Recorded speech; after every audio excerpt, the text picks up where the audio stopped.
Hello, everyone, and welcome to tonight's episode of Critical Role, where a bunch of us nerdy-ass voice actors sit around and play Dungeons and Dragons. Before we jump in tonight, we have a few announcements I want to get through. First up, we have a birthday today. We have my wonderful wife, Marisha. It's her birthday today! Happy birthday! Oh my God! Thank you, thank you. Thank you to my mother, who birthed me. She should really be the one who's getting thanked. She really should. Yes. Still alive, Mom. Reenact it for us. I'll leave that Pretty to accurate. Laura in a couple months. Yeah. Happy birthday. Next up, we have our two sponsors this evening. First, yes. Two. I only prepared one. What's happening? I'm doing the second one, you're fine. But our first sponsor this evening is our returning friends at D&D Beyond. Sam? D&D Beyond, everybody. Excuse me. Matt's, so D&D Beyond is our fabulous sponsor. They're here every week. They put these things on our our tablet devices that help us track our stats and stuff. And they wanted us to let you know that this week, Matt Mercer's Gunslinger Fighter subclass is now available on D&D Beyond. In the character builder, critters can begin creating their version of Percy right now on D&D Beyond. Pretty tight. That's pretty cool. And they actually already have started creating their own versions of Percy and loading it with the features that we've come to love about Percy. So I've compiled a list. It's the top 10 list of Percy features being added on D&D. Everyone, just a little light drum roll if you could. Okay, good. Number 10, extra long pompous names. Number 9, skin so white it claps on the 1s and 3s. Number 8, bags containing gunpowder and Victor fingers. Number 7, that feat where your dice always roll 20s even though they're not cursed by a demonic ritual. I was wondering if they're going to put that in. Yeah. Number 6, Great. blue hair dye. Number 5, steampunk bifocals. Lots of gear. Number 4, giant bathtubs that comfortably hold a female half-elf under the water for 15 minutes. You can add these features to your Percy. Number 3, throat bubbles.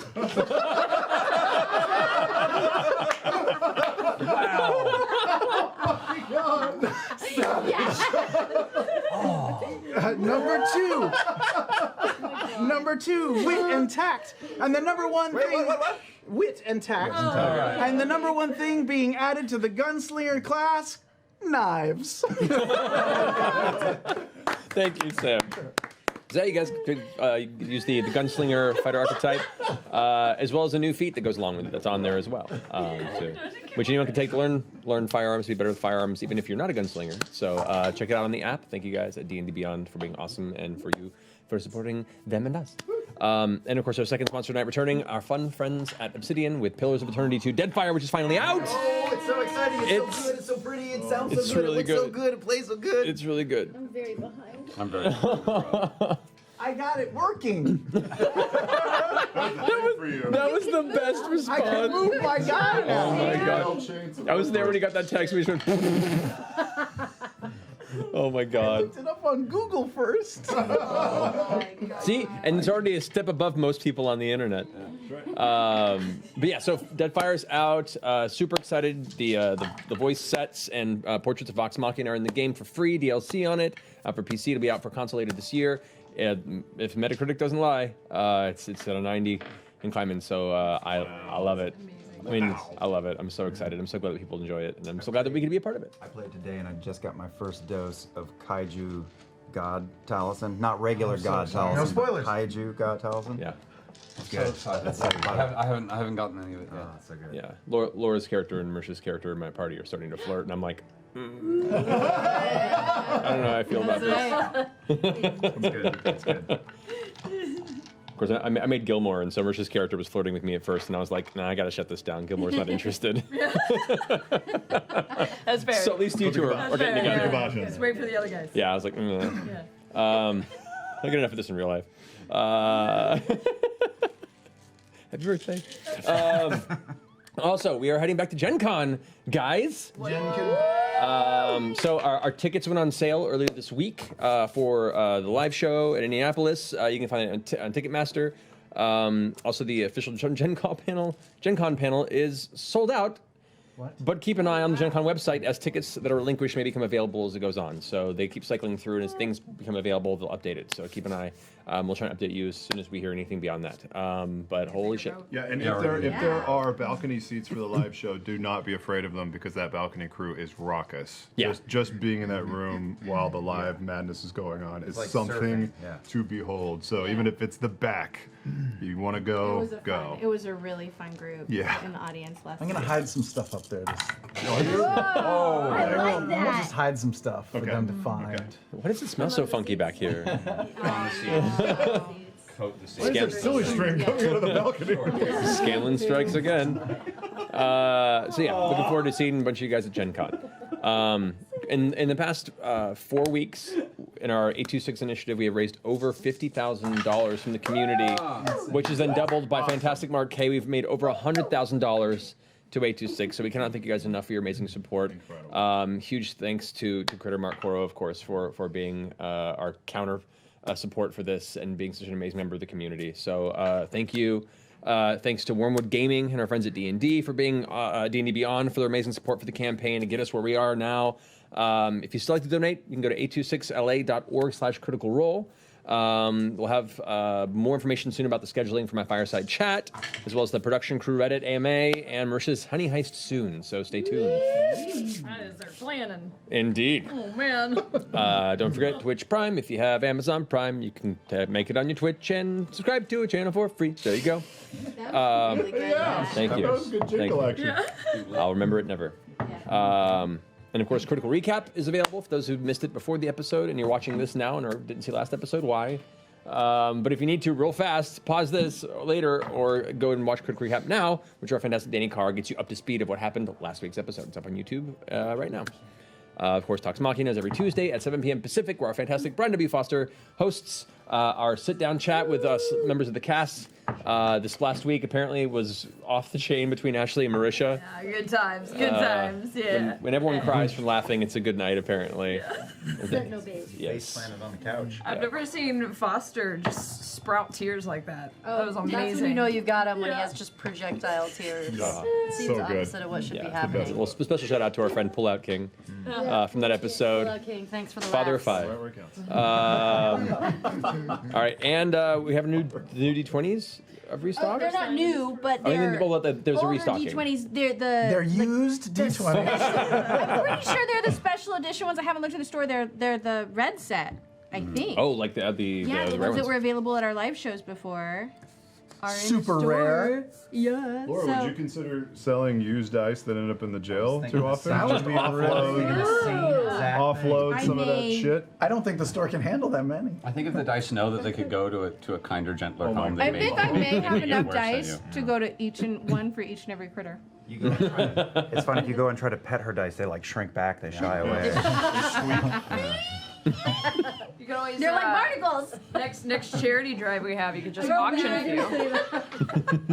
I said it for you. I was like barnacles. She already said it. Guys, the birthday girl's trying to talk. I'm sorry. I'm sorry, never mind. It's best. No, I was saying you can auction them off for charity next time. Next charity drive. I mean, yeah, charity.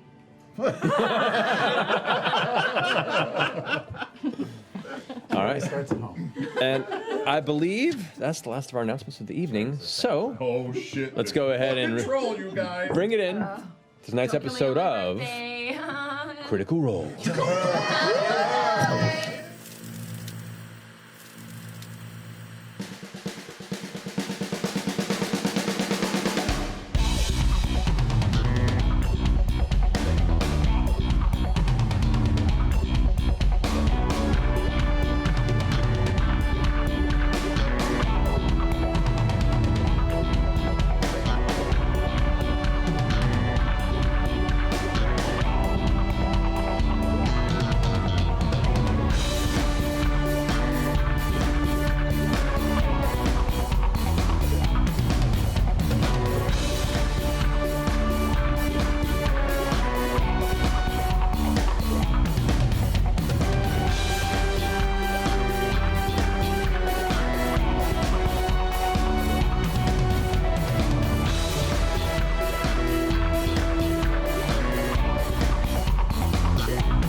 welcome back. Oh my God. So welcome back.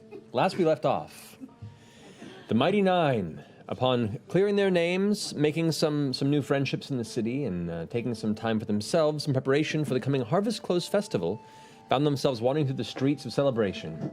They partook in a number of various games of chance and skill, got some fine snacks and foods, challenged themselves, got thrown by their other party members, won some trinkets and toys, and then ended up signing up to the Victory Pit for the grand tournament that ends the Harvest Close Festival, where you had managed to catch a bit of a few phrases off to the side of the initial lounge you were signing up in, where you had discovered that apparently war had been declared by the king on the eastern region of Jorhas. And that information was to be held back until the festival was over. Upon which you were held below with the other competing teams, and then one by one, you were each presented into the center of the Victory Pit tournament, where each of you has to battle some sort of a challenge of a creature or creatures in a 3-tier structure. Whoever survives all 3 bouts gets to share in the final pot prize. Currently, 2 of the other teams have been knocked out, and it only remains to be you and 1 other. And you guys are up first, as you are pulled into the center and announced as the Mighty Nine's final round. Knowing the stubborn stock is watching from behind the distant doorways that lead into the central arena, you all scattered about the sands as the sun begins to get close to dusk, shouting out your various plans and then abandoning them last minute. You found places just as this heaping heavy thuds start quaking the ground in arrival before the door swings open, and out from behind it, roaring, a frenzied, angry hill giant, complete with what looks to be pierced thorns jammed into each side of the body to drive it to a point of absolute anger and fury, comes bashing into the center of the arena, knocks over one of the large pillars, and this is where we begin. I need everyone to roll initiative. Let's try and talk to him. Just wear them down. Yeah, let's try and talk to him. Oh, almost a natural 20. Almost on Sunny. Not good. Whoa. Mildly adequate. Alrighty, so 25 to 20? 23. 20.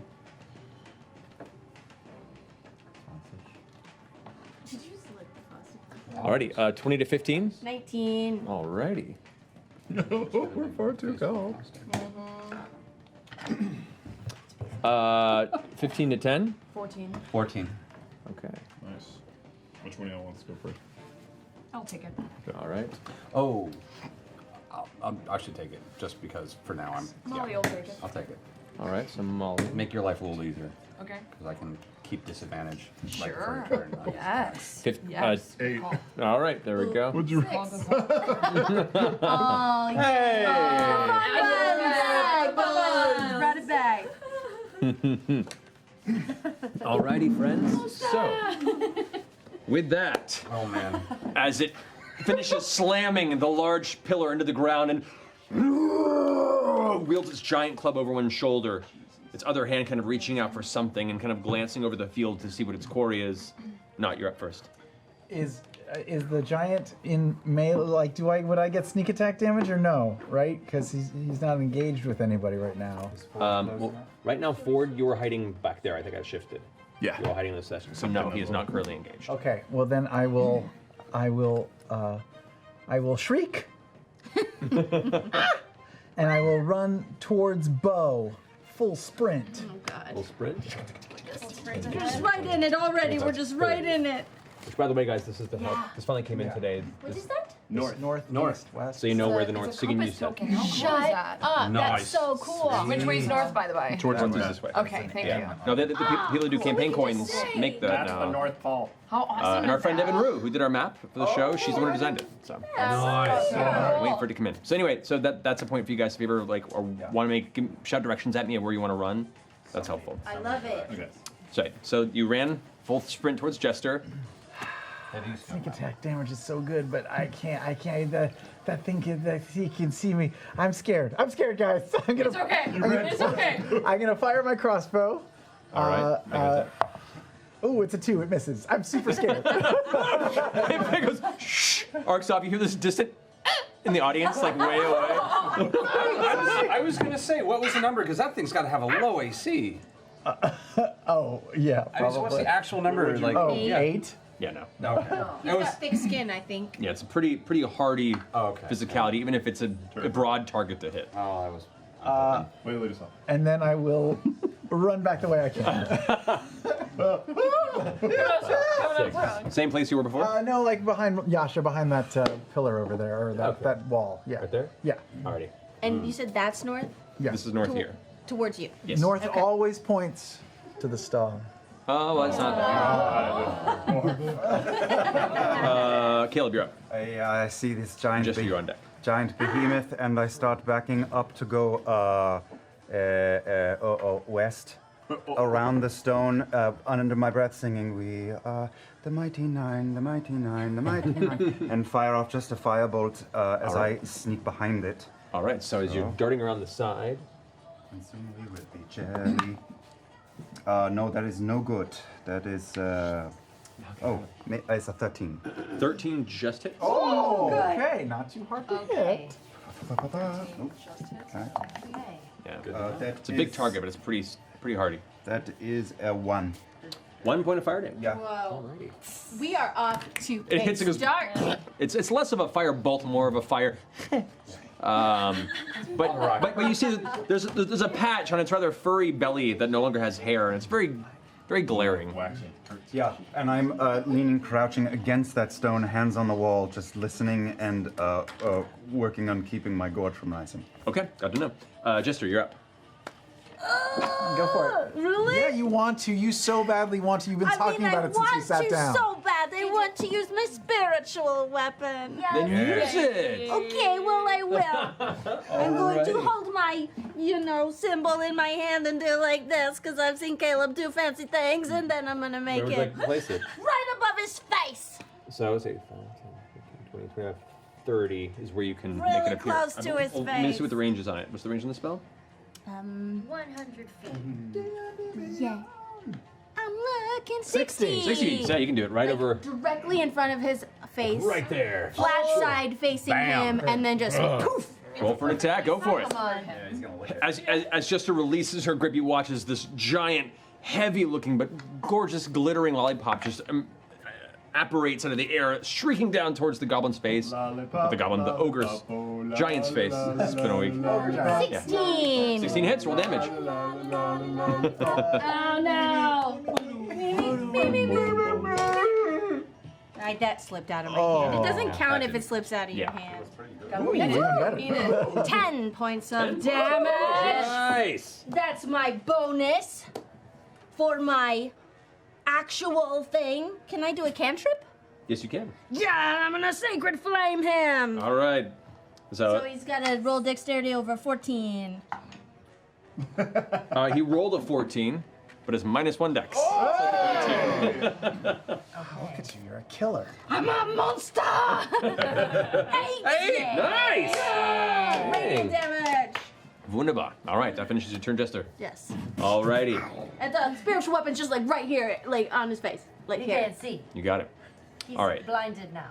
So now it's the giant's turn, Oh, fuck. Okay. who, after being slammed in the face with this lollipop and the flame side, and is like ducks out of the way as it slams down on its head, grabs the side of the pillar, which breaks. The pillar, as it fell over, kind of shattered into 4 or 5 pieces. Grabs and picks up a single piece. And the only one that it paid attention to right now was the one that lit its stomach on fire. And it takes this thing and just lobs it in your direction. I'm behind the stone, pressed to the back of it, though. Presently, correct? You do have cover because of That this. is what I asked. Yes. Yes. So it's 3/4 cover. So what's your armor class currently? It is at 14 at 14? the moment. Oh, great. Well, that adds +5 to your AC. So it's 19 on this. Yeah. Helping you out there. That's still the 21 to hit though, so it still hits you. Damn. Yeah, it's a Still hits. 13 + 8. Sorry. Bring it on. Here we go. Plus 8. Alrighty. So as this chunk of the pillar goes flying across the arena towards you, it hits the top of the wall, which breaks like a good 1.5 section of it, just shatters as it slams into your what chest. did it do? It did to 19? Yes. I can do a reaction, can't I? You can. Cast shield. All right, there you go.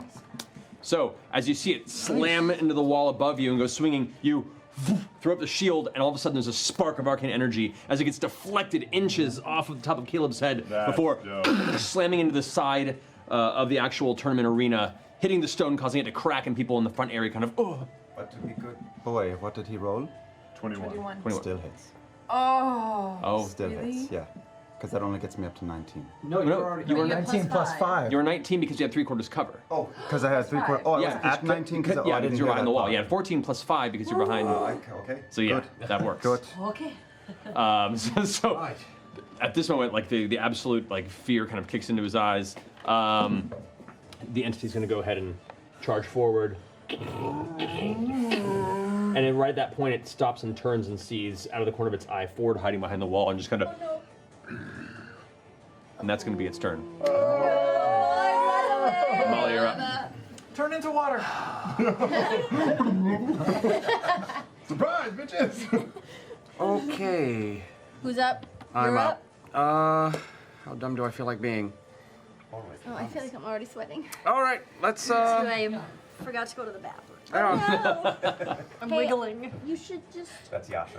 If it's turned towards Ford, We have our cat litter bags underneath the table. if it's turned towards Ford, then I'm going to. Oh God, I'm going to run around to the opposite side of it. Okay. Keep out of There? reach. For flanking bonus? For flanking bonus, and I'm gonna take 2 slices into his leg. Go for it. 2 shots in his leg. Yeah, see, I didn't do it, and then you just went ahead and did it. I'm working so hard not to do it. What's the flanking bonus, by the way? Well, we've used it occasionally, but it works against you guys as well. Okay. Because if you manage to be directly across from a creature with an ally in melee, you get advantage on the attack. Oh, okay, so disadvantage on the Yeah, attack. I know All right. you were ranged last campaign, so it didn't come into play very No, often. not very often. I was trying to remember. You know, I'm not feeling good about that one. There we are. First one is that's a 25 to hit. That hits. So that's, and I assume I don't get the extra bonus for Radiant. The Radiant plus. He's not Okay. undead. So that's Big Mama Jamma. that's 4, 5, 6, 7, 8 points of damage. 8 points of damage to the first strike. And then the next one is a natural 20. Nice. So that's all right. That's 10, 11, 12, 13, 14 points of damage. 14 points of damage. Okay. So as the first strike, you carve up alongside its kind of blubbery, thick belly that's kind of flipping over this piece of cloth that has matted around its midsection. As you cut through, it buckles a little bit on that one side of the leg, and you use that moment to cut behind its thigh, like right kind of down below where the Achilles tendon is, and as you carve across, blood kind of spatters across the sand. And All right. that's your turn. Yeah. No, I'm holding. All right. He's gonna go ahead and use a legendary action. A legendary? He's legendary? We're not ready for those yet! He's a frenzied solo. Yeah. He's a legend frenzied solo? What So does that mean? he's gonna go ahead and use his furious smash. Oh no. Is he going to use Furious? He's going to use it. He's going to attack me. He's going to attack you after I'm slicing. definitely him. using Blood Maledict then at Okay. full use. So I'm. Yep, that was not good. That was bad. Oh, I thought that was No. good. All right, that's right. Okay. So he has disadvantage in the attack. Yeah, and the next one. And the next one. Yeah. Okay, it's still a 13 plus 8. Yeah, that hits. Okay. So with that, as you slam and slice with the back of the leg, angrily turns back and swings down towards you, and while his eyes go black and there's a brief shake, it's still just a massive club, and you try and move out of the way, but it's too fast. Slamming onto you, knocking you onto the ground, your wind is knocked out of you, and your whole world just goes dazed and white for a moment. This is going to be... Let's see here.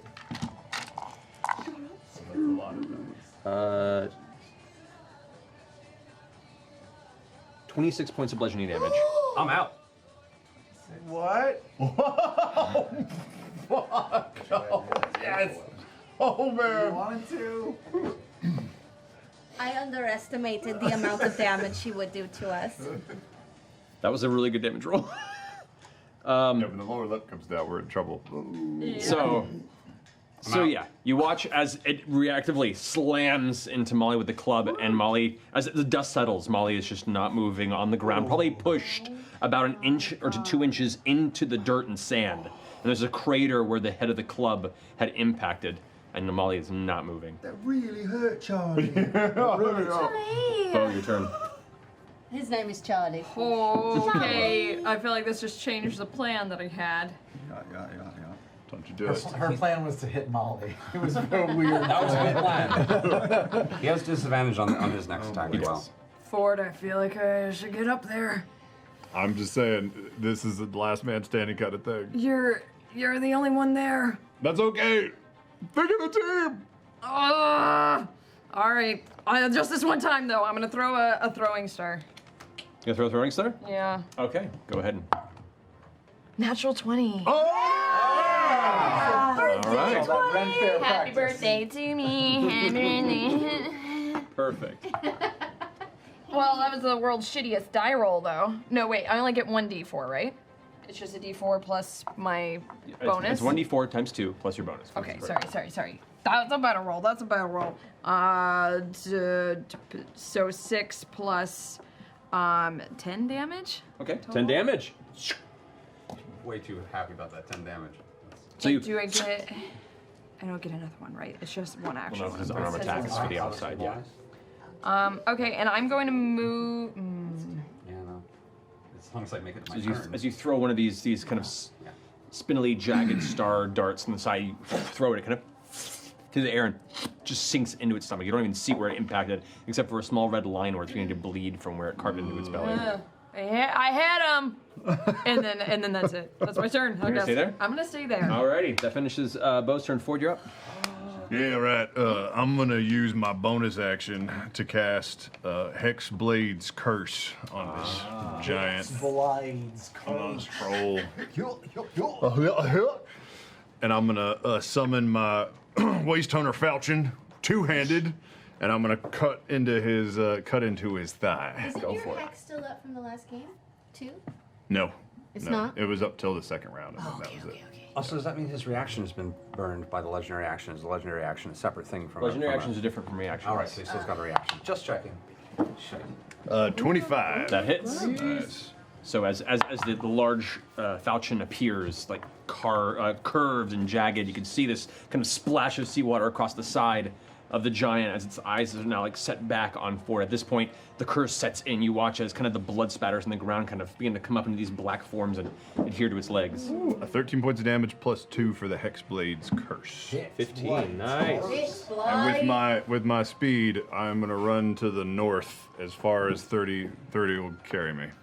All right. Gonna hit you. I know he's gonna hit me next turn 25, anyway. 30 will get you there, and he gets an attack of opportunity against you. I'll take it. As you strike it in the side, and you go to run, you get a fair distance, but the reach with that club is just far enough where it doesn't necessarily need it. And as you go charging forward, he has disadvantage because of that. Thank you. Because that was the last of my spell. Is it on the next? That makes it a 13. No, it's like next Armor turn. class 15! Just as So next to attack. you hear the from behind as it slams into the ground. The earth like leaves your foot for a second, and you land again. And you make your way to the edge. Or try to. All right. Holy shit. Well that's done. it. That ends your turn. Thank you.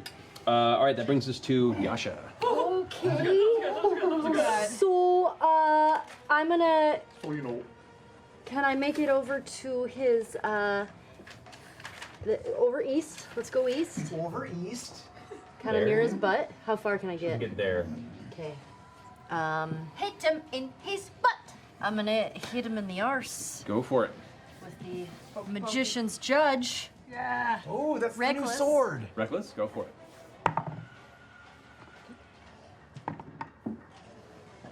Okay. 15. Yeah. 15 hits. Okay. So. Right. Does that mean he's gonna get advantage on you now? Yeah. Oh no, Yasha. Oh no. Oh no. But wait, you get to dispel magic. Don't you? Oh shit. That's so bad. That's so bad. Double one. Are they really? Yeah. Double Unos? Double Unos. 5 points of damage. 5 points of damage. As you go rushing by, out of the corner of your eye, you weren't paying attention for the last impact, and you see out of the corner of your eye Molly on the ground, jammed in and unconscious, bleeding out, and that's just enough, being not in an enraged state, to kind of viscerally affect you, Sure. and shakes you just enough where you swing, and the blade hits the leg, but it wasn't enough actual impact to carve into the flesh. Okay. That ends your turn, Yasha. Not, you're up. Do we heal or do we get this guy? You can't. No, I You mean can't Molly. get within reach. That's the thing. Molly. All right, I'll clock around the corner and fire off a shot. There's potentially 3 Right, rounds 5, till he 10. dies. I love Molly, but fuck. I don't. 20 to hit. That hits. You roll damage. Okay. And he is adjacent to Yasha, so the sneak attack damage. Oh, God, what's with these rolls? We're gonna die. No, nine, don't say it. Don't say that. 9 points of damage. Not as convincing. Hey, it adds up, guys. That's cool. So as you duck around the corner, you release the bolt, and you watch as it kind of sinks into the chest area and looks around in the direction to try and find you. You still have 20 feet of movement. You don't have like healing word or anything. No, I'm not. Nobody has. It's not a rogue thing, unfortunately. You can perform one of these. I know. Use a bunch of energy. Control the hand. Fuck. Okay. I can't cast Mage Hand as a bonus action with Ledger Main or whatever, right? I can it's an only action to use it. cast it, yeah. Okay. Then I will fire again. Why not? Okay. Natural 20. So casual. That's good. And does that double my dice? Yeah. That's 16 points of damage. Okay. So in that moment of like the first one hit and he starts growling and looks right in your direction, you go, ah! Fire a second one, and he goes right into one of his eyes and just starts roaring. Like it gets right cut up inside. It doesn't quite pierce the eyeball, but it gets up into the socket. Oh, that would suck so hard. And it's like scratching at his face angrily. Good thing he's already friends. And then movement to clock right back around to that corner of the structure. Yeah, there. yeah, right there. Okay. Well done. So that's your turn, not? Yep. Caleb, you're up. I was considering going out there, but I'm not going to do it. I'm just going to bend around the side and fire off another firebolt All right. at it, at Charlie. That is a 12 to hit. That does not hit, unfortunately. It does It just misses. As you see, once again, Molly on the ground and Yasha barely making an impact. Now gets a couple good hits off, and you try and fire, but unfortunately, as he pulls back to grasp the face, the firebolt just kind of goes wide past where the head previously was. Yeah. I'm going to use my movement to back up behind that column. There? Yeah. All right. So okay, we'll put you back there. Yeah. All right. That ends your turn, Caleb? Yeah. Jester, you're up. Okay. Molly, I will get you as soon as he moves, okay? So that he doesn't hit me, okay? I'm gonna bring my spiritual weapon around, and I'm gonna use this side, Ooh. and I'm gonna smack him right in his funny bone. Okay. So as the hand's like grasping at where it got shot in the eye, it goes right for the back of the elbow. Yeah, that hits. And then Yeah. 1d8 plus 4. That's cocked. Ah, 12 points of damage. Yes. As it hits, it's like shaking the hand as it's going numb. The one eye's like kind of half shut. Going, While he's shaking it off, I'm gonna use my bonus action to toll that dead. you mean your action? 'Cause you already used your I'm bonus gonna action. use my action to toll the Okay. dead. So he's gonna roll a wisdom of 14. Wisdom of 14. Natural 19. Bullshit. So he saw me. So I'm gonna jump down Okay. behind the north side, northwest side, right in the corner there. Alrighty. And I'm gonna go. Okay. And try to not get hit. All right. That ends your turn. It's now the giant's turn. As Yasha has just tore into the side, Oh no. it's going to turn back to you and just going to double club attack you. Okay. It has advantage on each That's Both of them? so true. because she did reckless. Because I did reckless like a thing. No. every attack against you is Yes. yeah. So the first one is a I'm dumb. 25.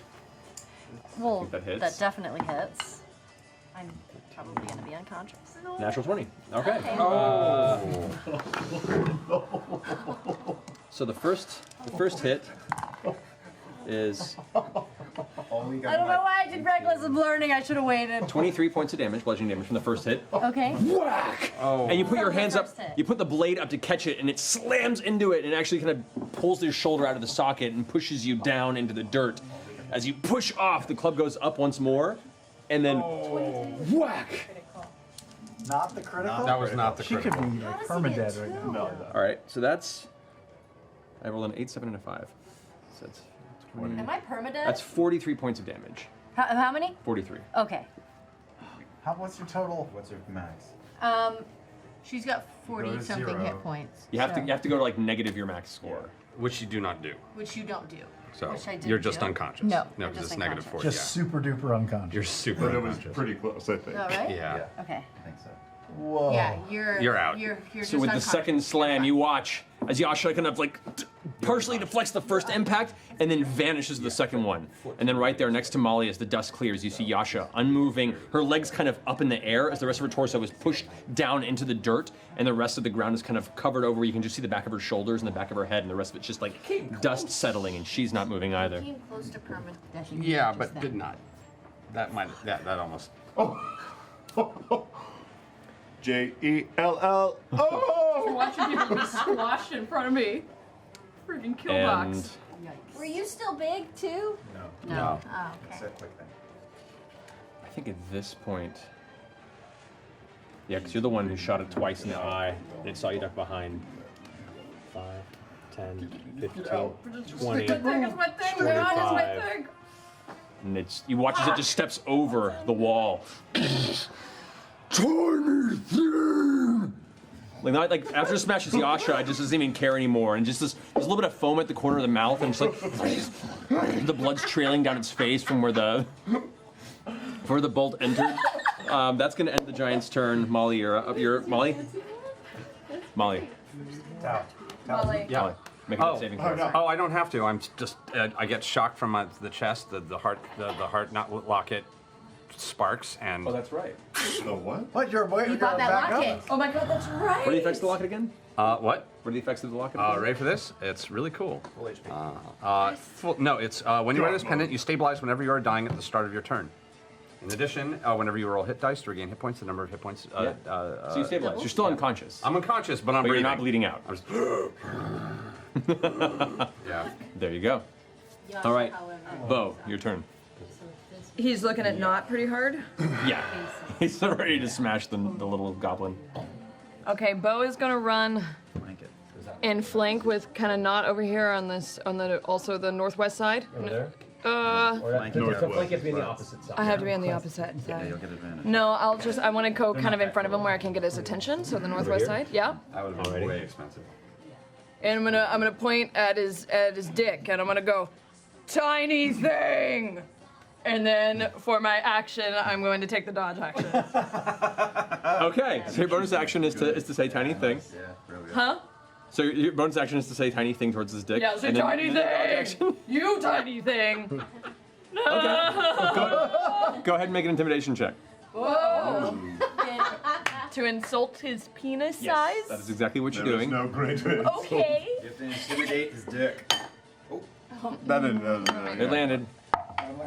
It landed. Well, it's a natural 1. Okay. Or the second one was 1. First one was an 8. No, Okay. neither were good. He seems to think you're agreeing with him Fuck. in regards to not. I know, tiny thing. So I didn't get his attention. No. That's your Fucking turn. shit. Ford, you're up. Over Right. there in the middle of the field, you see both Yasha and Molly just crushed into the ground. His little lollipops like in the air behind. Make him Lovely. try to attack me. Yeah, I'm gonna use Eldritch Blast, shoot across the arena 120 feet. All Try right. and hit him. So you can move into the space here, or you can see him over the wall. That is 16 plus 6, 22. That'll hit. Go ahead and roll damage. 4. That is 12 plus 2, 14 points of Eldritch Blast damage. Nice. That's a good hit. All right. Off the side of the shoulder, you can watch like where the section where the skin used to be is now just exposed muscle, where it's kind of burned off the outer layer of the body. And can I use the rest of my speed to move behind the column so that I'm hiding behind the column? Sure. Was that with the hex with the hex? With the additional hex damage, right? Hex damage. Travis. What? That was with the additional damage from the. With the additional stuff, yeah. All right, so that ends Fort's turn. Yasha, I need you to make a death saving throw. Oh god. Okay. Yes. Do I add anything? Nope, 7. that's a fail. So you failed your first death saving throw. Tap one of the. At the end of Yasha's turn, the giant's going to use his legendary action. No. He has one legendary action to try and do a club attack against you, not. He's got one extra legendary action for the whole fight. Or For what? once every round. No. So that's a 19. What's your armor class? hits. All right. I'm sorry. I should have been more explicit about insulting his penis size. My 19 points of bludgeoning damage.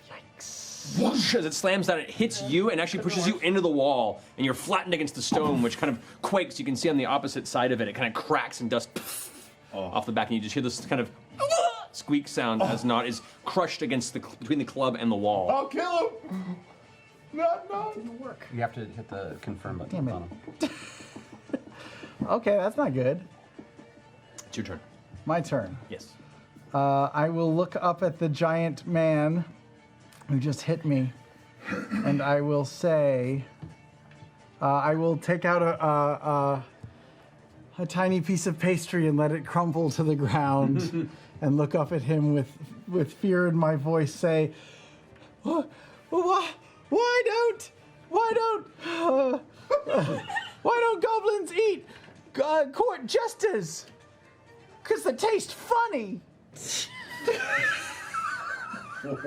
He looks very confused in the middle of his like foaming frenzy. From behind the wall, I start laughing. And I will cast Tasha's hideous laughter. Oh shit! Come on. All right, what's the save on that? 13. But was it wisdom? Yeah. It's a natural 17 minus 1, 16. Oh. He's rolling well. He's rolling- rolling really I've been well. rolling really well. I'm so sorry, guys. Can I please get the changes to take? Yes. Okay. Okay. That sucks. So I will bonus action disengage. Yay! Yes. Run away really far. Far. I will run away just the maximum amount of running away I can do, which is only 30 feet, towards Caleb to the north. And then, like, if I can get behind that pillar. Don't group. Don't group. You could get there. Don't group up. Other side, possibly? Okay. If you wanted to go around that way, you could. All right. So we'll say, yeah, we'll let you do that. Good. Okay. That ends your turn.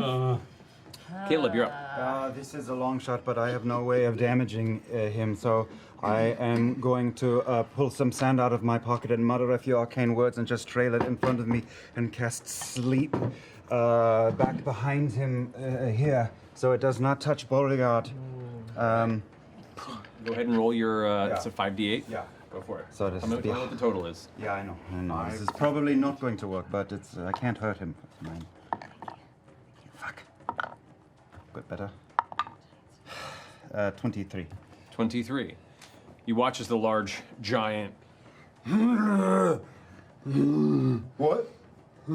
What? kind of steps back and hits the pillar behind him, which cracks and like tilts to the side, catches him. Falls to both knees and then eventually kind of hits the ground. This loud, heavy snore. Does that mean what? Did we win? Do we win? Do we Does that win? mean He's we just win? unconscious. Yeah, but does that mean we win? He's on the ground. You shout this out? Huh?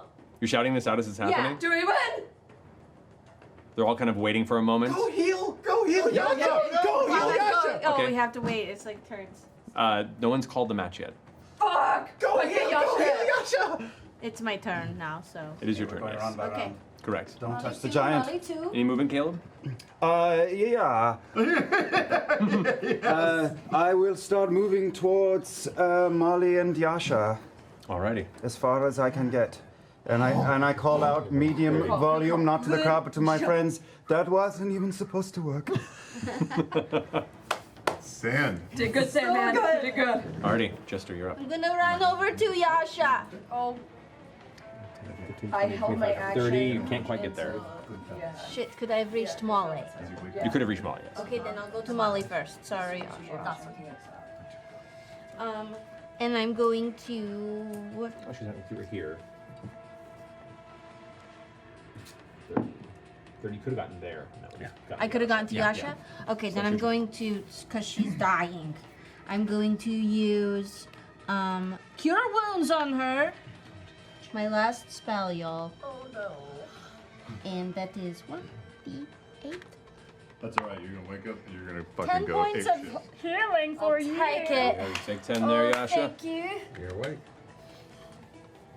I just add that here. And you're up. And then for my bonus action, I'm going to send my spiritual. Oh no.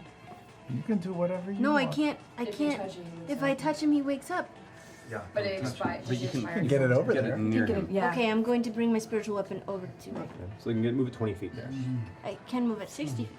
Well, the range is 60 feet, but his bonus no, action was 20. I see, Yeah, that's okay, why I was like, okay. get it close. All right. So next to the giant's turn, it just stays unconscious for the duration unless something hits it. Yeah, so Until it's we a minute. touch it. So we need to get in a Goodfellas circle around it to decide who's going to beat the shit out of him. And don't touch it before that moment. So we have a whole minute. Caleb says. It's, yeah. Yeah. So potentially. Potentially, guys, here, just like figure out what your plan is Yeah. until someone touches it. So 'cause- I can heal. I can heal Molly while that's going on. Then. Yeah. Okay, I'm gonna give Molly a healing He doesn't potion. roll to wake up or anything. No, he Do I doesn't. use He my dice for stabilizes.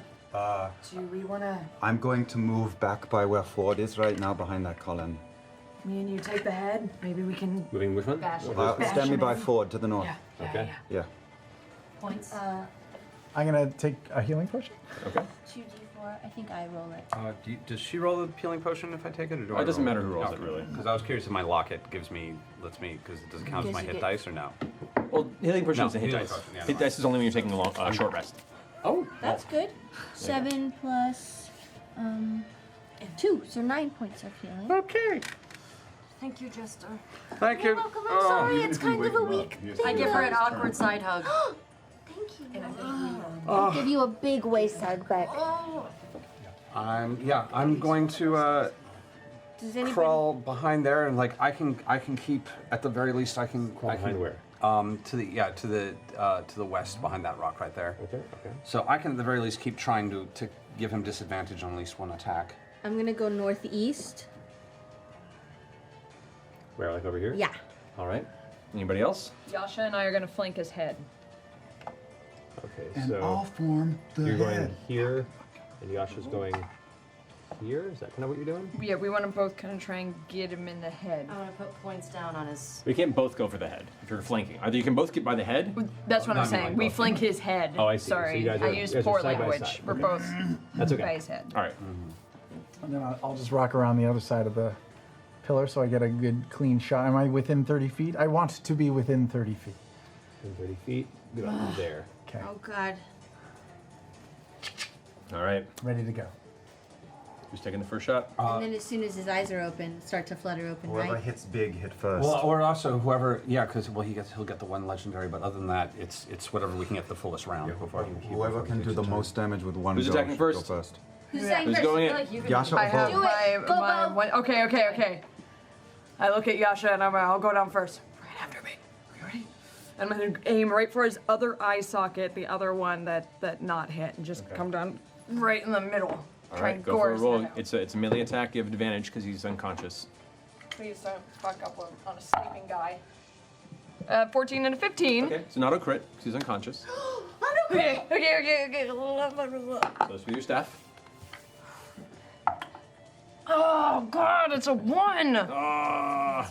So 2 damage 2 damage plus. plus 4, so 6 damage. That sucks. Damage. So as you slam down, it hits like right off the ocular socket and skids off the skull and kind of the eye shoots open. The other one is still kind of swollen from the shot earlier. Opens well. I take my bonus action and go Three Stooges style and go poke right in his eye. He's still It's a prone. natural 18. You still have advantage because he's prone. Oh, okay, let me see if I get that crit. No, 18. damn it, that'd be Okay, that'd be great. God, it won again, so 5 damage. Five Crappy damage rolls. Can you run? Poof, right to the eye.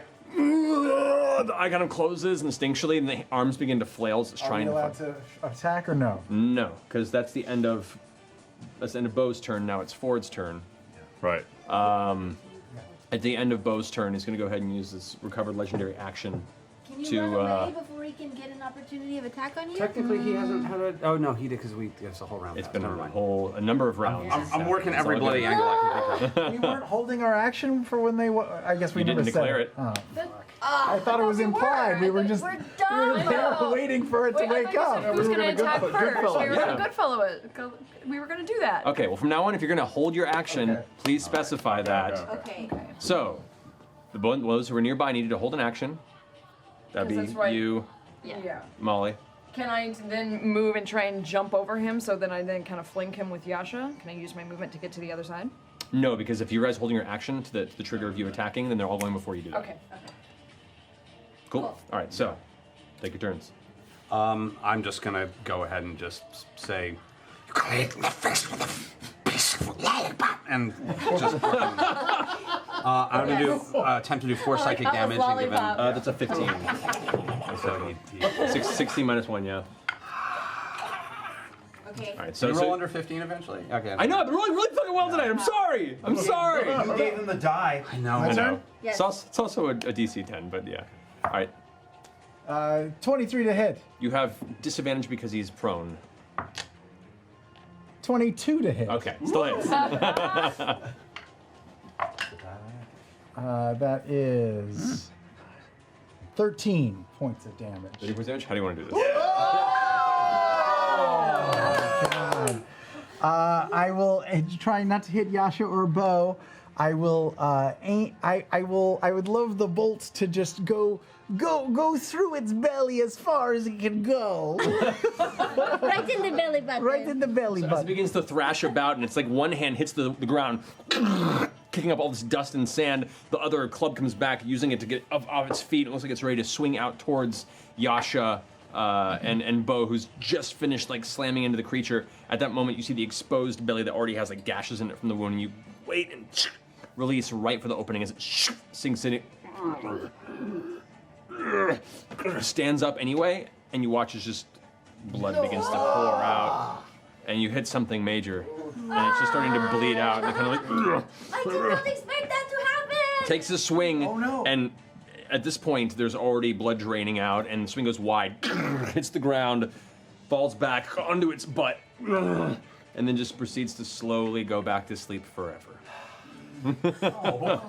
Forever.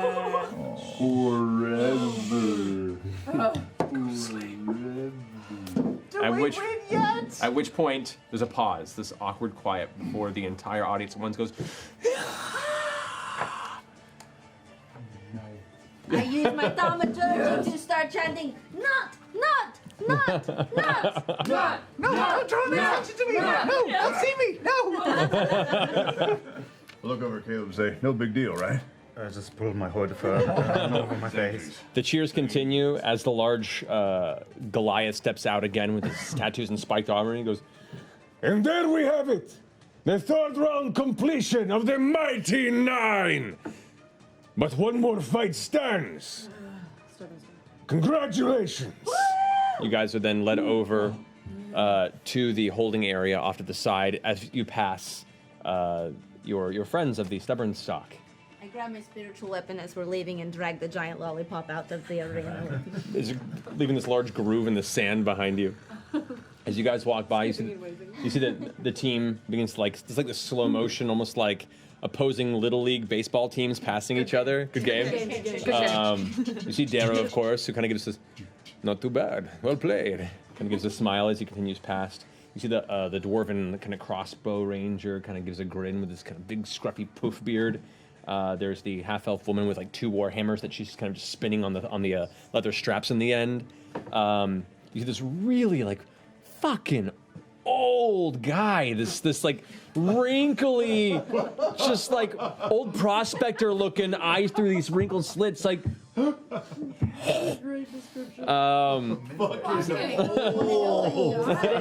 have no other way to describe him. It's like balls. Is his hair long or short? his hair's like long past his shoulders, but it's super bald skull on top. And you see that there's a tattooed halfling who's kind of chin in the air, kind of grin and give you like a show, and then there's the a human archer that has a long bow that's kind of just at the ready, and they both just all of them walk by, all 6 of them, in the center of the arena. As we walk by, can I try to untie the old guy's shoelace? Make a sleight of hand check. 20. He does not notice. But it's not a shoelace, unfortunately. Oh. There's a bootlace. Okay. So you untie it. You don't know how much of an effect it'll have. Great. Well done, Nod. All right. They As looked pretty cool. They did. Do you think we looked that cool? I liked how the archer was just like walking around ready Yeah. and all the time. Maybe we should do that. Yeah. Not always keep your crossbow loaded. Yeah. But how will I drink? As you guys make your way into the holding area, the doors close once more. As the Goliath, Jeremiah Cull, shouts out, For the final match of the tournament and the final round, the stubborn stock. audience, big shouts, screams, hands in the air, then silence.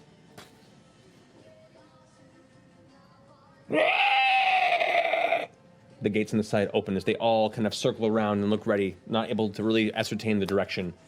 All the gates open, and then barreling through at the far side, you see what looks to be some sort of large 20-foot dragonoid type creature with a long snout, wings that have been carved and cut to where it cannot fly, and it's lumbering forward without its flight. No arms, just the wings, giant clawed legs, and a long tail with a large poisonous stinger at the end. This is a wyvern that's been prevented flight and comes barreling straight to the center. They immediately go into a formation to accept the creature as it goes. You watch as Darrow rushes up with his battle axe and starts just cutting into the creature. You see this divine energy flicker off the arc as it slams into the side of this flash of radiant energy off of his battle axe as he pulls away, his like long black ponytail kind of swishing behind from the arc of the blow. As he ducks out of the way, the tail swings and he ducks underneath it. You watch as the archer pulls back an arrow and the arrow flashes this bright kind of blue-green energy before it strikes and bursts into arcane energy on the side of this wyvern. It turns around and grabs the dwarf by the head and begins to thrash around with him in its jaws, throwing him about 10 feet. He skids to the ground, falls unconscious in the first round. It's like you, Molly. You watch as the old armored guy like pulls up a symbol from his chest and begins to chant in the wrong direction before the halfling kind of grabs him and spins him this way and he goes hey, and continues his chants. You watch as another weapon, a spiritual weapon, appears and apparates, but it looks like a large just club of stone that begins to slam. The wyvern spins around and its tail manages to impact the belly of the old guy as he finishes his chant. Oh, no. And you watch him just go limp and fall to the ground. Guys, I feel like we got the better end of the deal on this draw.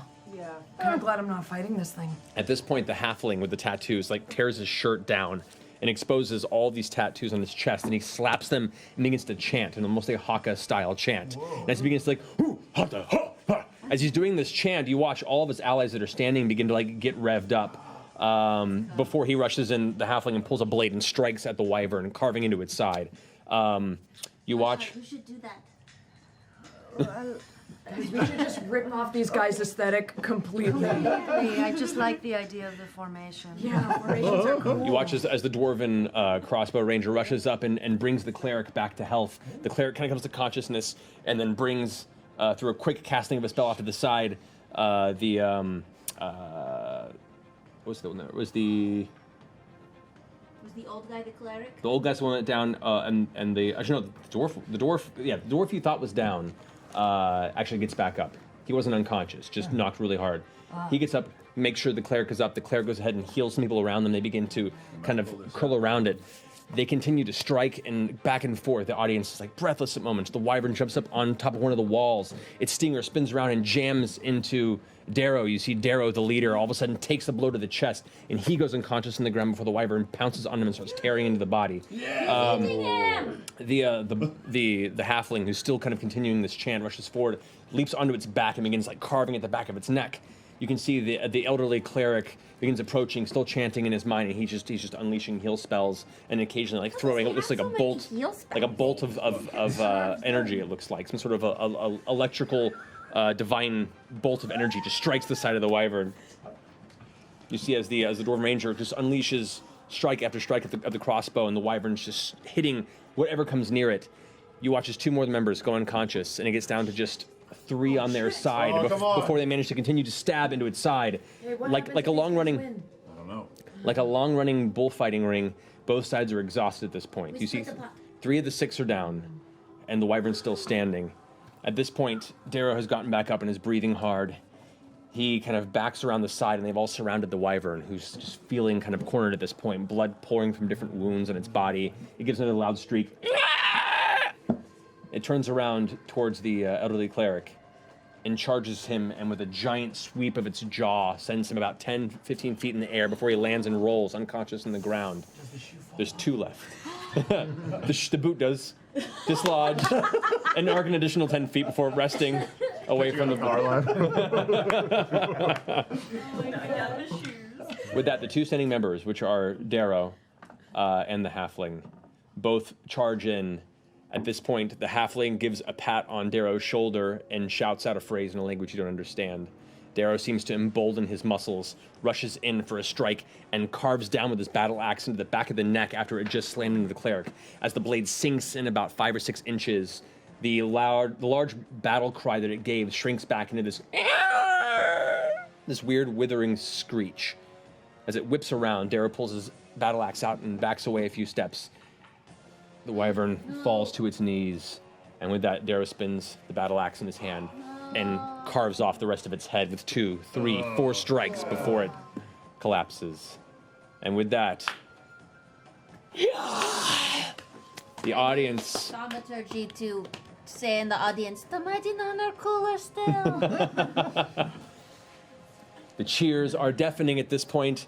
The gates open in front of you as the MC walks out once more and goes, An incredible fight by the Stubborn Stock.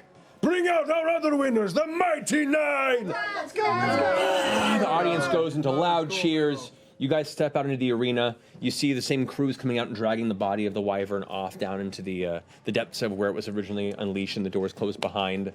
The group, the clerics rush out and bring to consciousness the other members of the Stubborn Stock. They all eventually rise. Beaten and bruised and as winded as a lot of you look. They give you a look as you approach. And it's kind of a well-done smile, wordless, but a nod of respect. And then you to the right side of Jeremiah Cull, them to the left. Raise your arms, for today on this harvest close, you are the victors!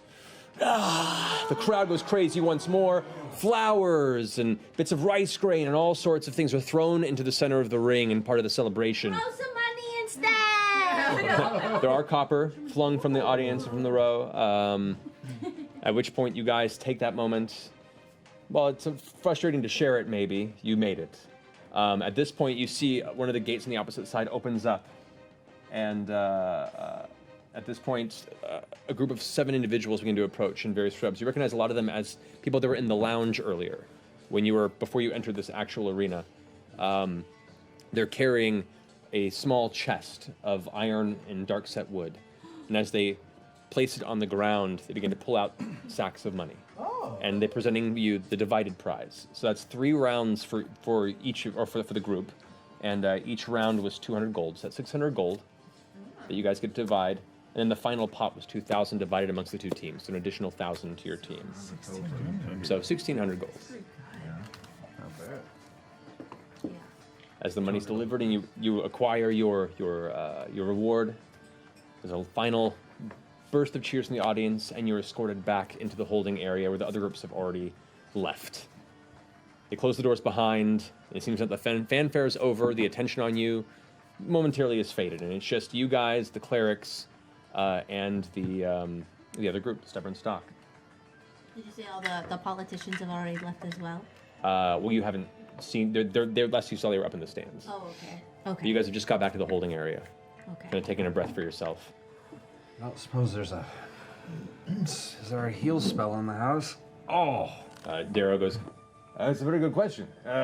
Clerics? and the clerics say, we've used most of them, but I can offer a couple. And they kind of come up and they give you a heal. You heal, it's 8 hit points. That helps.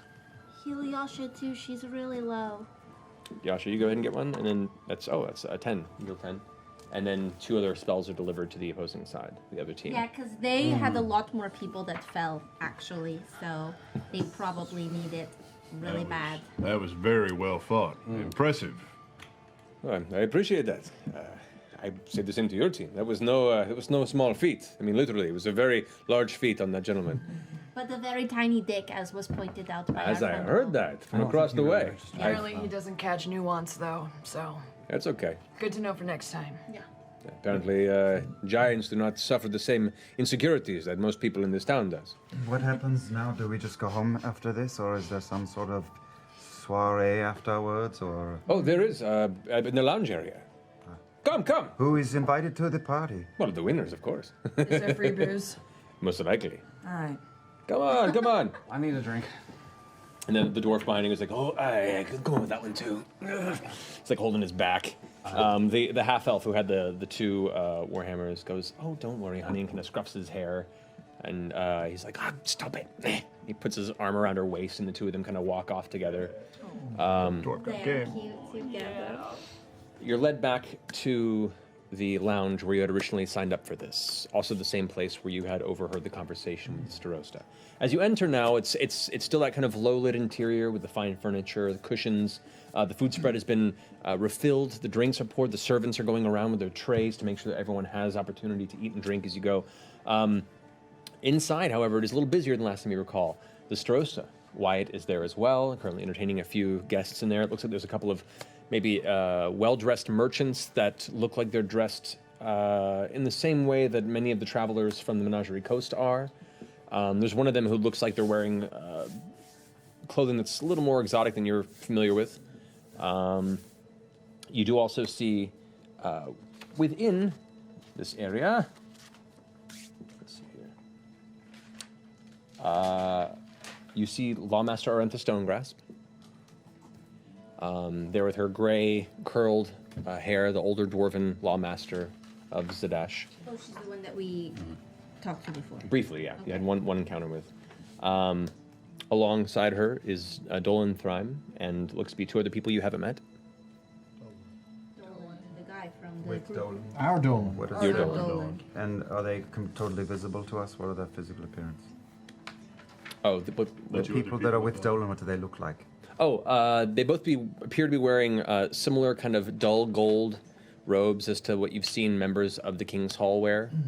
But they're a little more casual. They're not quite as presentory or in the office mode. The individuals that are in the more exotic clothing than we're used to, what can we see of them? What do they look like? Well, there's 2 people that you see dressed in merchant garb that you see that the colors and the silks and the kind of the billowing pants and the jewelry is very reminiscent of Menagerie Coast, where it has a lot of like finger chains that attach to rings, and it's this very kind of presentory jewelry that isn't classic European in visual aesthetic. It's you've seen it around town where you grew up, so you immediately gather these people are probably from Menagerie Coast folk. The one who looks very exotic has very, very light kind of linen outfit that is like a dull, like an eggshell white, but then has trim that is gold and purple. The pants themselves are a deep blue and short black hair, dark skin, bright smile, but you don't notice any other like cultural touchstones that have any previous experience with. Have I ever seen an outfit like that before? You may have seen things similar to it passing through your town from a distance or from your mom's place of business, but nothing that you would necessarily know. I'll roll a history check, actually.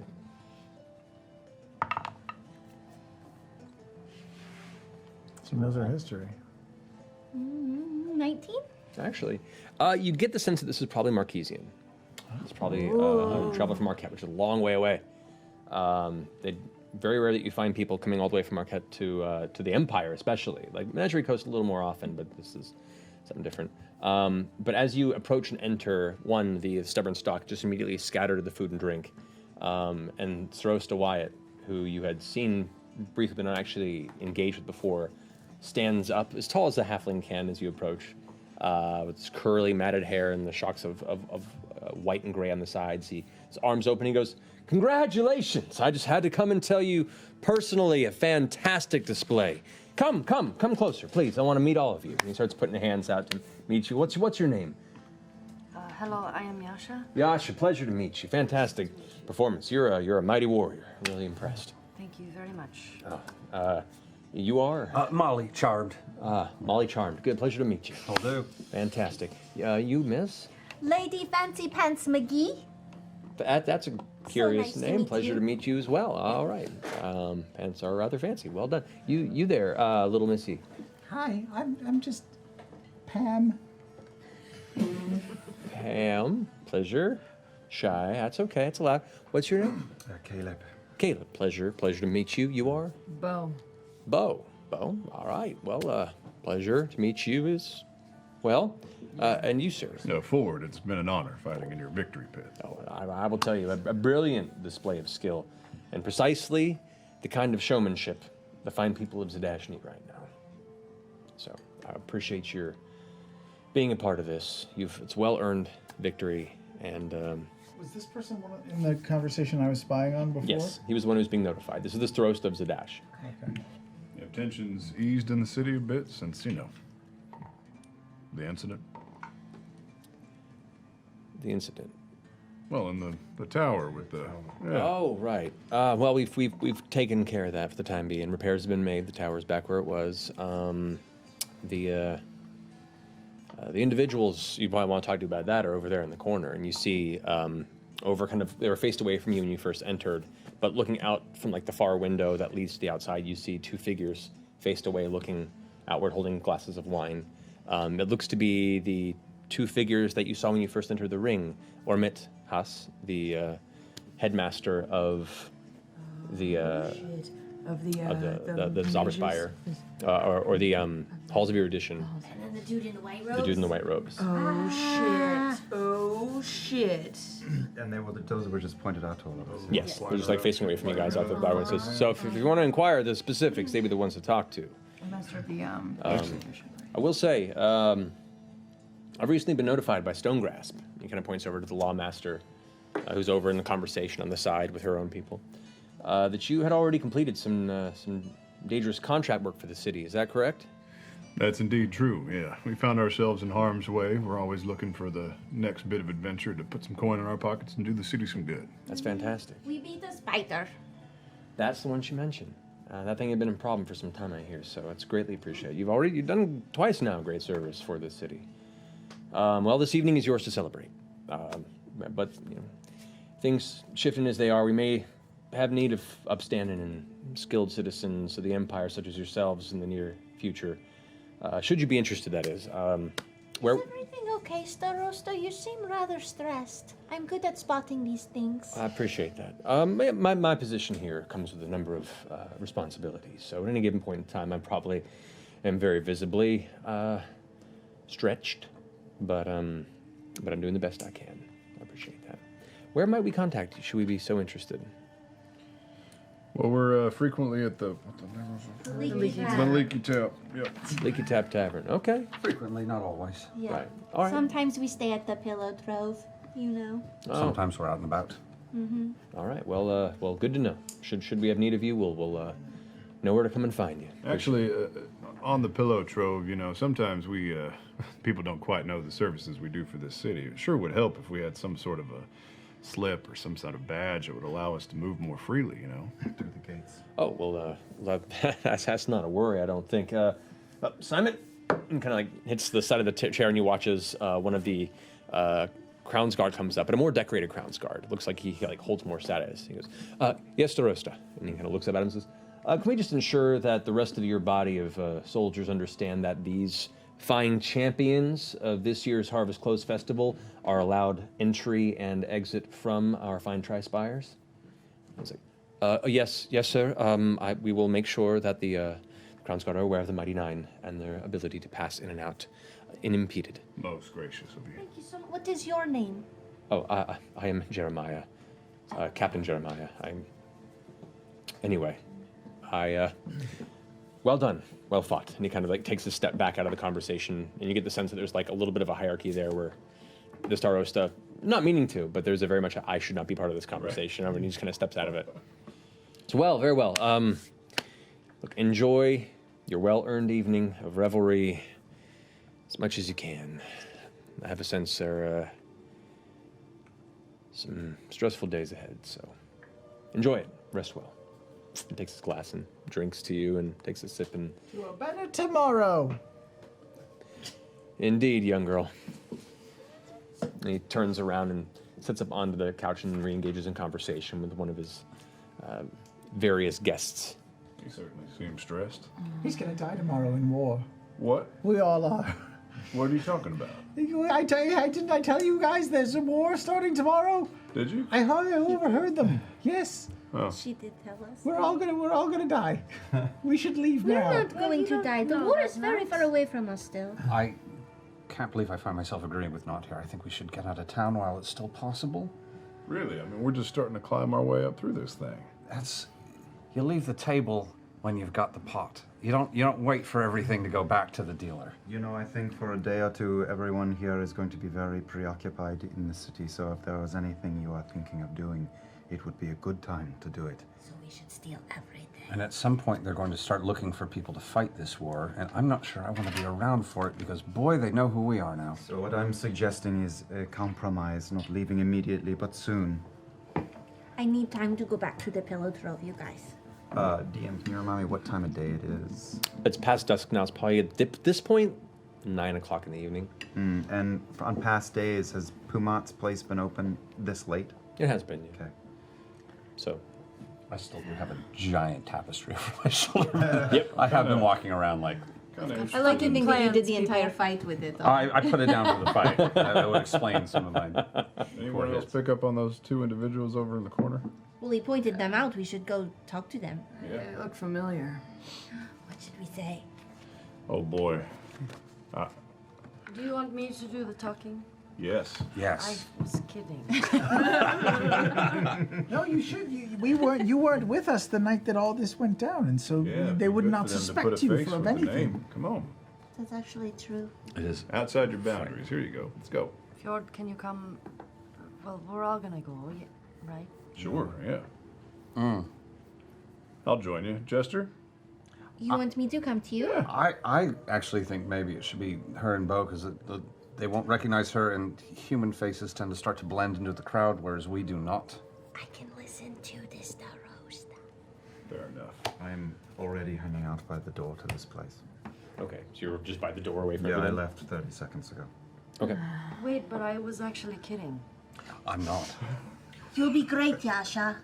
Just ask them about what happened the other night and the crick that they killed. No, don't bring that up. You remember how we talked about getting you then out what in are the we world asking them more, about? and then No, you we said saw- you we didn't saw want it, to, but and it's then Oh, we okay, said that yes. you're going to have to do it anyway? Don't say I crick. know, but This is those times. I'm sorry. Okay. Come on, let's go Jorhasian make asses out of ourselves. We'll take care of you. Ask about the Jorhasian that they fought, and then ask them how they do so much cool magic, and then ask them Who they work for? Well, we know who they work for. So, what do we need from them? You'll be. Names, information. What are they worried about? Where Who's do they want coming? to fight?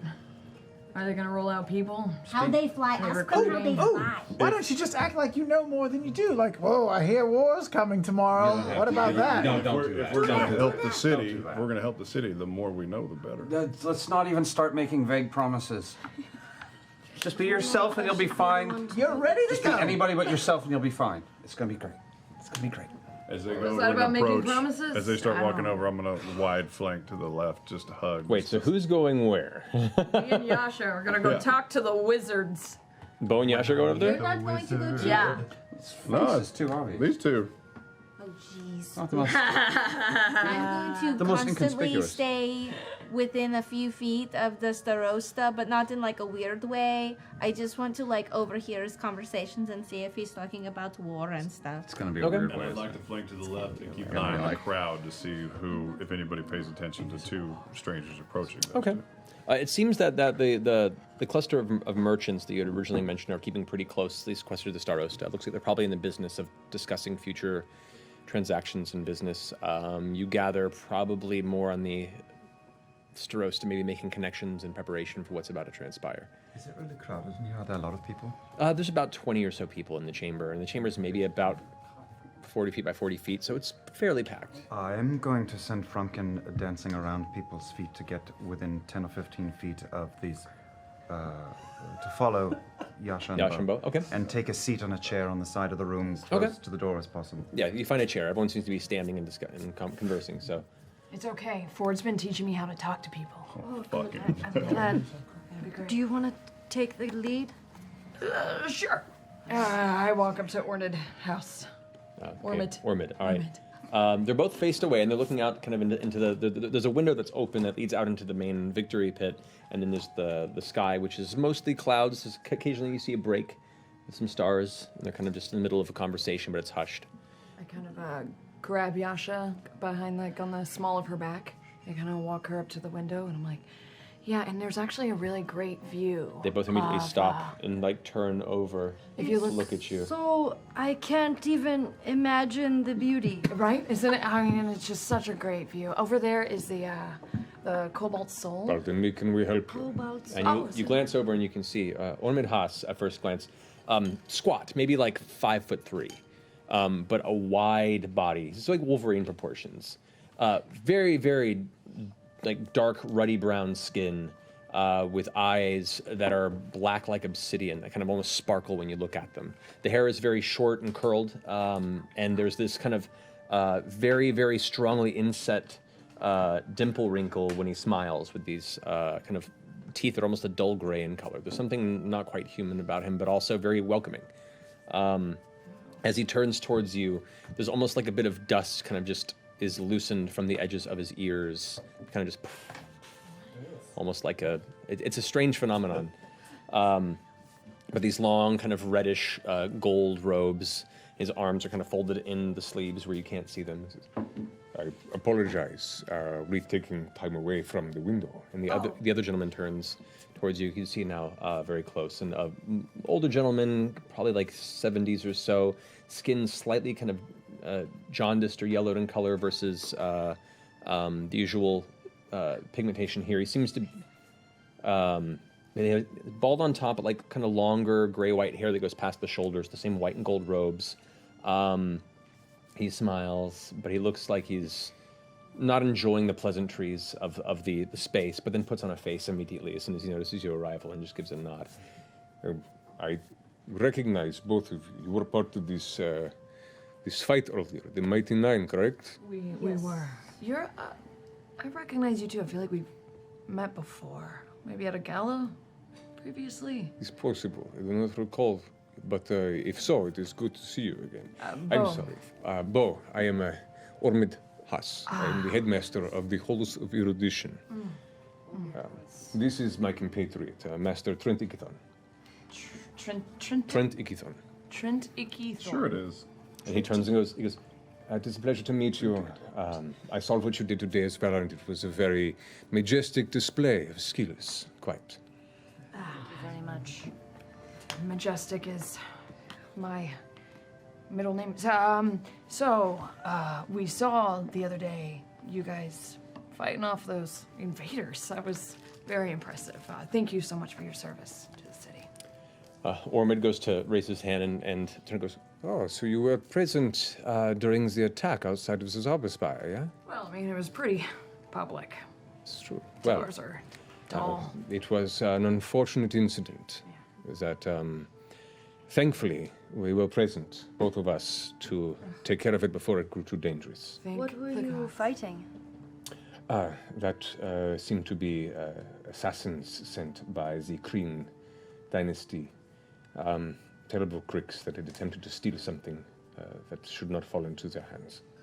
The Kryn dynasty, they are from Northern Shorehas. That is correct. He kind of gives you a look over, like he's inspecting you with a very, very rapid and very detailed intake of your features. And he goes, where are you from, if I might ask? Abort.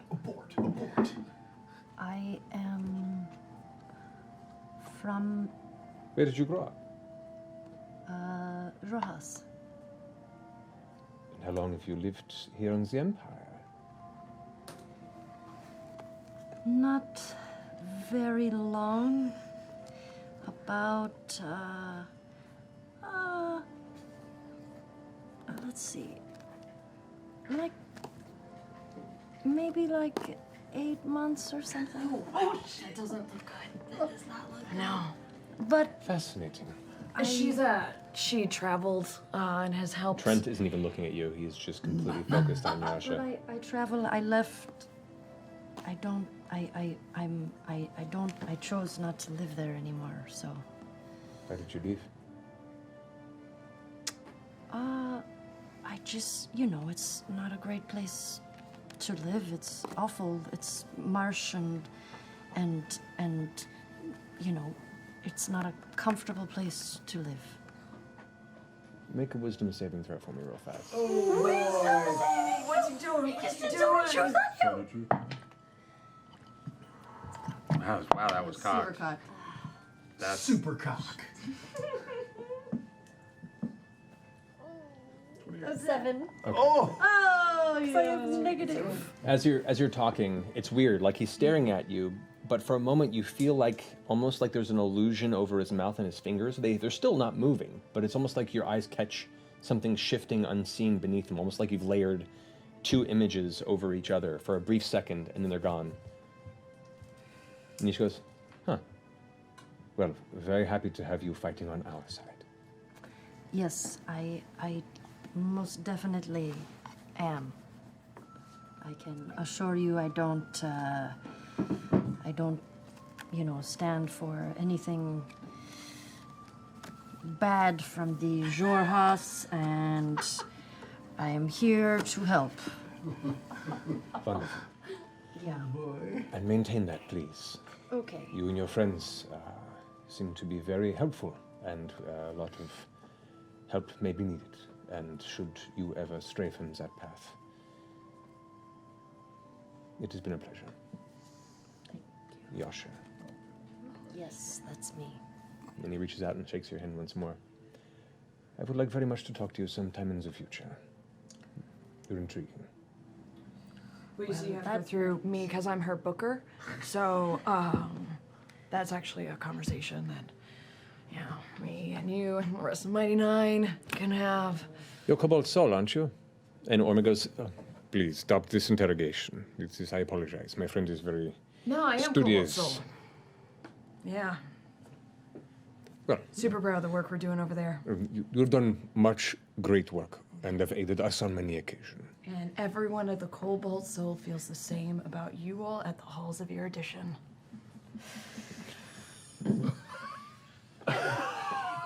Ormid Haas is actually left. He goes, Look, I Snort's a good touch. I know that there have been tensions in the past, but complete honesty, like I really appreciate what you do over there. Thank you.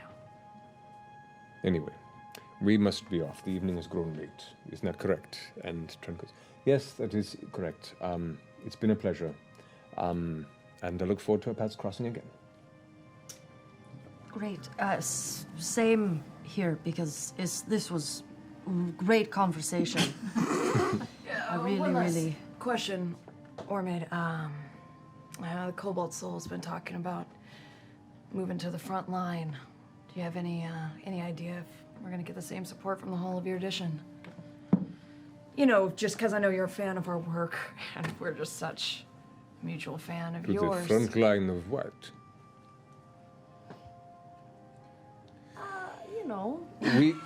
We train a good number of war mages, yes. And some of our finest will be present at Blade Garden and beyond. Should things escalate any further, I'm sure a number of our circle will also join where is necessary. Beautiful. You have my word and the word of the Assembly. Cobalt Soul's got your back too. But to be clear,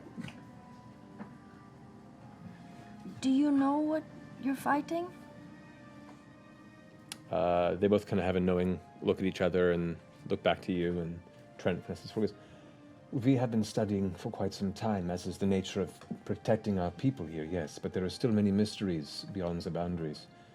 Why, is there something you know that we don't? If you're fighting, I just wanted to know if you are fighting the Kreen. Very much so. They've killed many of our people. The skies to the east darken, and we'd want to keep that darkness from spreading. We wish the sun to continue to rise on this empire, and currently it is not over the Ashkeeper Peaks. I wish you the best of luck. Thank you. If you're ever near Rexentrim, find me. I would like to continue this conversation. Okay. Ormid Haas speaks up and goes, all right, well, anyway, a wonderful night to you all. Rest well. Congratulations. And well fought. DM, can I ask, is his name Tricka-Ticka-Ting-Tong? What was his name? Trent Ickathon. Ickathon. Yeah. Ikaithon. Oh, I spelled it right. You're I welcome. ran a half hackathon once. You got a medal? Wait, where did he say we could use Just that? cast your Rexentrim, spell. Rexington? Rexentrim, yeah. which is where the Soltris is. This is also Academy. So they exit, and you watch as Ormid, halfway through the room, as he has like his arms folded, goes, "Oh my goodness, look at you!" and gets down and starts going towards Frumpkin. And he's like, This is how did you get in here? Oh my god, begins he's gonna weakness. begins just reaching for the Haas or Ickathon? It's Brittany. no Ormid Haas. Ormid Haas. Immediately just goes down and is like on like goes from like this completely well like established presentary kind of persona to this like childlike wonder of this cat. It's like, Come here, please. I'd like to touch on you. I'm taking all this in first person. yep. Yes, yep. Let's remember this for later. My whiskers. That's all I can take. I get out of it. Okay, you pull out of it, and you watch as Ormid, Ormid actually picks up Frumpkin, and kind of like holds him in his hand and starts just petting him, like, oh, cool. And they both continue to walk towards the exit. I lean forward and look at the ground. Okay. As they exit the chamber, Ormid outside goes ahead and sets Frumpkin down, and kind of pets his head for a moment and goes, "Go on, don't get stuck inside." Oh my goodness. And they both leave and exit into the night. How'd it go? That looked like it went well. How bad was it? What information did you glean? Man, Yasha's super honest. What happened? Super forthcoming. I figured it's like, you know, one of those things that if you're going to get caught, you might as well tell the truth because it's just, you know, easier to remember. I don't know. I panicked. Yeah. Well, did you say anything you didn't want to? I don't think so. Did I say anything that was bad? I don't think so. Maybe just where you are from and how short a time you have been here. Oh. Oh, I said both of those things. You said both of those things. Yes, you did. Yeah, it definitely made it seem like she could be a Jorhasian spy, definitely there to potentially kill them. In fact, I think that's exactly what they thought might have been happening. Yeah, but you know, you also kind of dropped a horse apple in front of them as well. Yeah, it was kind of great. What'd she do? She mentioned a little insight on the pending war when no one knows about the pending war. I think they're gonna look at you as a good resource. I think that's what you just revealed yourself Either as. that or, you know, they think that I am a Jorhasian assassin and I am not. What the fuck is the green, though? That's The Kreen is that's the kingdom over there. Cream. It's the Kreen dynasty. Oh, the green. Yeah, not Layla's Kreen not is the the green. Empress of the Drow, you guys. The green is something else. I'm not here. Birthday I'm girl. next to Starosta. It didn't devolve into a punching fist fight, Is though. this That's the pretty roast good. still No, here? I Roast still here. Okay, I'm It's still. the I'm first still. for me. No, I'm that was an improvement. This green. Make a perception check. I was envisioning a big evil monster. 20. Okay. You overhear the gist of most of the conversation best you can without catching too much attention to yourself. And over the next like 20 minutes or so, you catch what amounts to them discussing possible future difficulty in crossing border boundaries between the Empire, Menagerie Coast, and imports. The necessity of them, but having to make sure they go through very stringent processes and doing so with the promise of coming conflict. He doesn't outright say that they're at war yet, but the Starosta is essentially laying the groundwork for maintaining trade lines through the Wuyun Gorge, across the Sirios Mountains, wanting to make sure that the port towns of the Menagerie Coast still have access to get the necessary goods to the Empire, not only just to maintain their people, but to get them as quickly as possible to the front to the east. Right. And yeah, they're trying to basically establish what initially seemed like it may have been just a pleasantry-based arrival on their part. They've been kind of pulled into this conversation with the Starosta out of necessity from his standpoint. And you can sense there's a bit of desperation in his voice. He's generally trying to do the best job he can and feels overwhelmed in the moment, and is trying his best he can to cover it. Yasha, just so we know and can, I trust you. But if there's anything that we need to know, now would be a good time to tell us so that we are not in danger. Are you a Jorhassian spy come here to do bad things to the Empire? No. Oh my god, you've discovered why she's been with my circus all this time, working as a bouncer. Well, why are you here then? Why did you flee? Well, I don't know if that is any of your business at this time. No. Well, I just want to know in case they're going to come try to kill you and kill me by accident. Well, if they try and kill you to get answers, in this way you don't know anything, so then you're really just not worth anything. Plausible deniability. Plausibility? There was an M in there that wasn't supposed to be. Plausible deniability. Sea anemone. Sea anemone. See an enemy, destroy it. I just want to know if you're on their side or the Jorhassian side, so that when this war comes, that we're not caught in the crossfire. That's all. What side are you on? I'm on my side. Exactly. Exactly. I'm not on any side, but I do think what we are fighting is something very, very terrible. You mean what they're fighting? In Yeah. Jorhas? Yeah. The Queen? They're. Yeah. I mean, we heard about them in the north, and they're mostly dark elves that settled in a massive ruin that was completely forbidden for us to travel to. Did they do bad things to your people? Yeah, the ones that went there.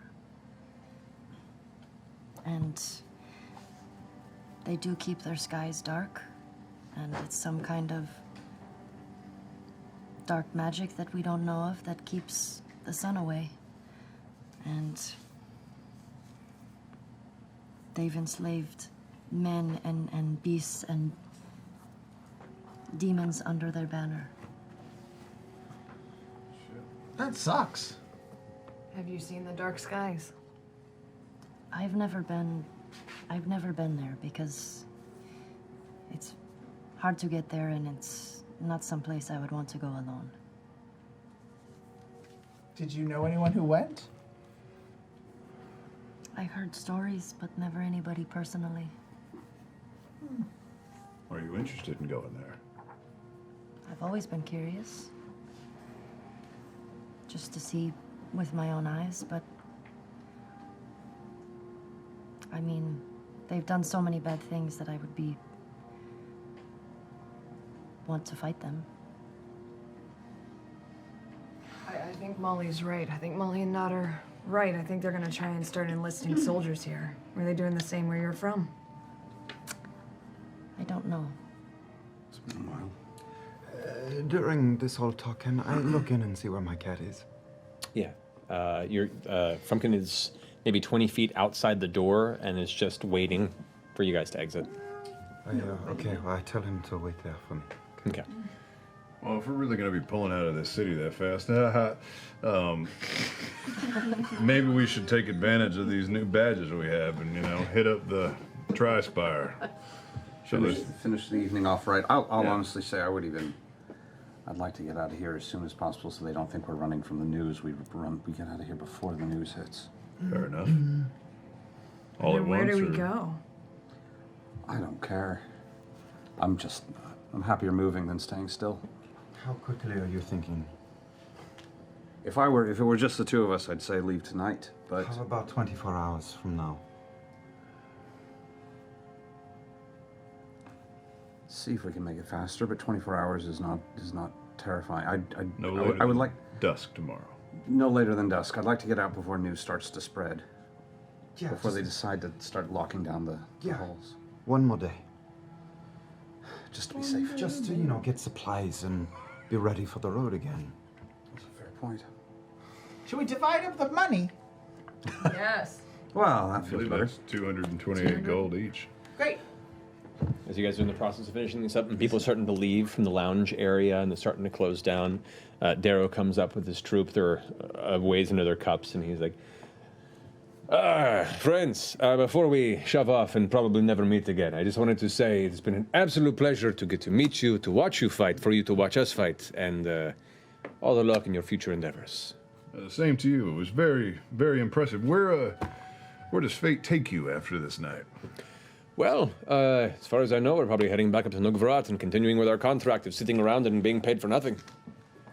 Does that remind me again? North of here, or northwest? Northeast-ish, yeah, east of Rexentrim. That's where we've been stationed for the past 6 or 7 months or so, and done a few jobs there and there. Just a contract that keeps on going, or is there any set end date for you guys? No, not until they cancel it. Man, that is rough. We've been hearing little murmurs of action. What direction is it? East. East of here. Oh, like over on the border with Shoras? Indeed, trouble stirring up. You hear anything about that? I mean, other than the fact that there's just been incursions and kidnappings and stuff, it's all been very small, localized, and in the borders. But, I mean, Blade Garden's there for a reason, and Talonstad, but... Since you're familiar with that trek back and forth, anything you would recommend us, checking out just in case we decided to wander for a bit? What are you looking for? I don't know, good time, a little bit of adventure, maybe a bit of both. Good time. I mean, to be perfectly honest, if you're looking for wining, dining, and the various nightly pleasures, my faith does not allow for that, so I'm a very bad source. But then he turns around. Sure. I think what my friend is talking about is, can you recommend any good ways to get into trouble? Legal trouble or illegal trouble? What you will. Well, if you want to go illegal, you can actually go just beyond the boundaries of the Empire to Shady Creek Run. Entire haven for murderers, thieves, and all sorts of strange people. And maybe if it's not so gnarly? There is a Deerstock to the west, as well as Camorda. It's quite good drink in Camorda. There's Pride's Call, if you like the jovial dwarf folk there. Much less dark and intense as Grimgolier, because they're right on there on the boundary, and most of them are fighting for the war as well. But personally, Rexentrim's got it all. We hear that. Sultrus Academy is located there as well. Yeah, that's that it is. You know anybody that's graduated from that academy? Not privately, no. Like I said, I've only been here for about a little over half a year. But to me, it's not been too bad. Fair enough. Well, I wish you the best. You as well, my friends. Drink deep, play hard. Indeed. Same to you. I want to stop the Starosta before he leaves their room. Okay. You do notice as Darrow leaves, he does have a medallion around his neck that previously was kind of hidden in his armor, and he does the symbol of the Dawnfather. It's the legal thing. After oh no, it's not. Dawnfather's legal here. The Dawnfather's legal there. And as the rest of the folk are exiting out, You guys have basically waited to close down the party. Most of the servants are cleaning up and finishing up the space. The Starosta begins to leave and make his way out there with his companions, and they're kind of chatting. And I drink all the leftover drinks that people left behind. All right, let's go. Do that one. I have limitless alcohol. May I have a moment of your time before you? You're limitless. oh yeah, of course, Jester. No. You told him it was Fancy Pants. Yes. Yeah. Fancy Pants McGee. Yes. Right. Yes. My friends call me Jester. Fair enough. What can I do for you? Well, I couldn't help but notice your body posture for this whole party has been rather tense. I don't know if you noticed, but I am a bit of a healer.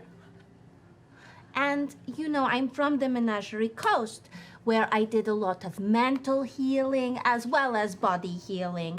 So, if there's anything you need to relieve your stress, I am very good at this. This is why I came here. He kind of goes, he looks back and forth to his companions and goes like, "But what are you insinuating?" I'm talking about somebody to talk to. Right. To relieve your mind of your stress. Right. I really appreciate that offer, genuinely, Jester Fancy Pants McGee. However, such is my life. I know you have people that work. Maybe for in a you. week. Give me some time. A lot of stuff percolating right now, but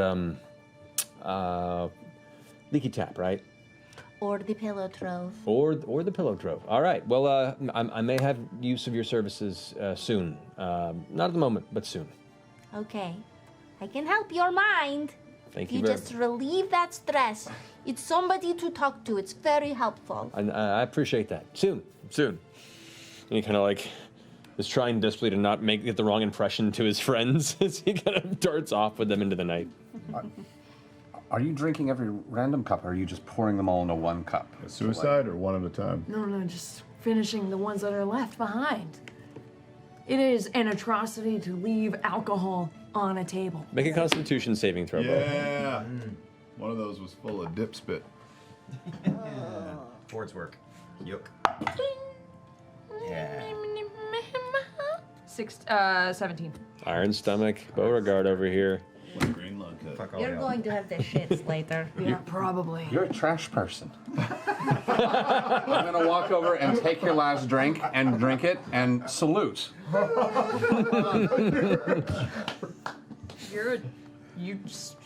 I know. Oh man, you guys, I was really trying to get this Starosta to talk to me. Well, I would have said yes if a strange psychoanalyst walked up to me. I am a good healer.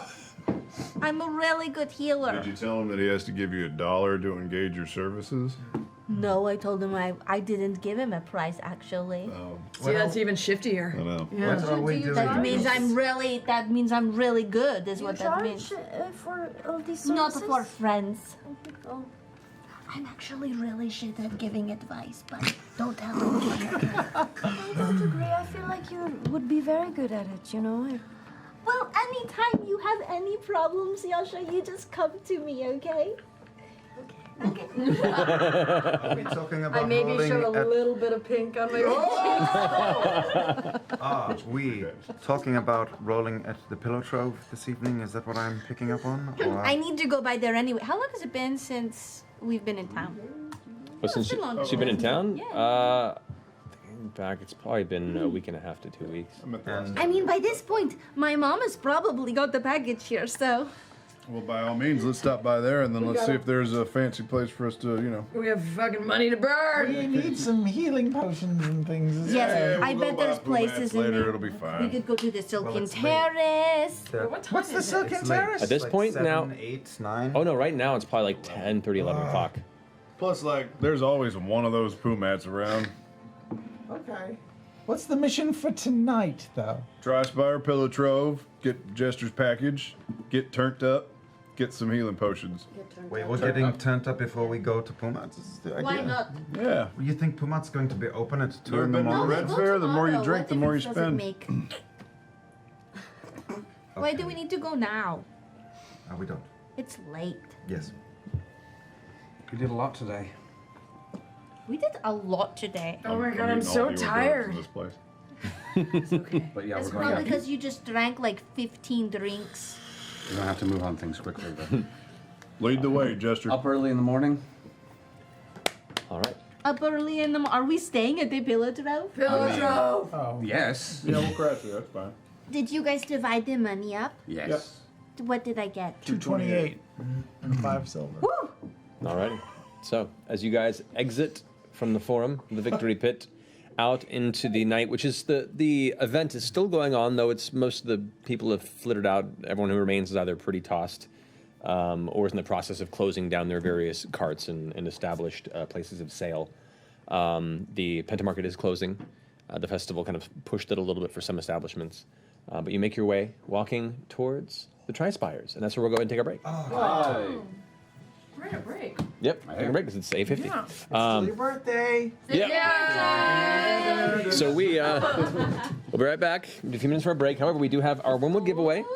So tonight we have the quilted maple dice tray. This creepy device Oh wow! It's with our leather interior. Really cool. Yeah, you may touch it. So now not only is it, not only do you win it, but you win it touched by Laura Bailey. Oh wow! Look at that. The price just went up by about 20% on the worth of it. So the quilted maple one will go to one of you lucky winners in the U.S. or Canada, excluding Quebec. But to come into the Twitch chat, and tonight's term is victory. Victory! Go ahead and put in the word victory into chat to be entered only once. More than once, and you'll be disqualified. And we'll come back at the end of the break for to announce the winner. So Yay. we'll see you guys there in a little bit. How many gold are in a plate? Evening, Mr. O'Brien. Your mail as always. Thank you. Come on, Max! What did you do? Ever dream of controlling an RPG adventuring party stacked full of Critical Role members? Why though? Is someone gonna help me? Or how about questing with custom companions using Vox Machina portraits and voice sets? What's going on? Why do you look like that? Why do I sound like that? I'm not even doing that on purpose. Stop it! No! Stop it! You stop it! Why is this happening? Pillars of Eternity 2, Deadfire, releasing May 8th. Featuring the cast of Critical Role. So, how do you want to do this?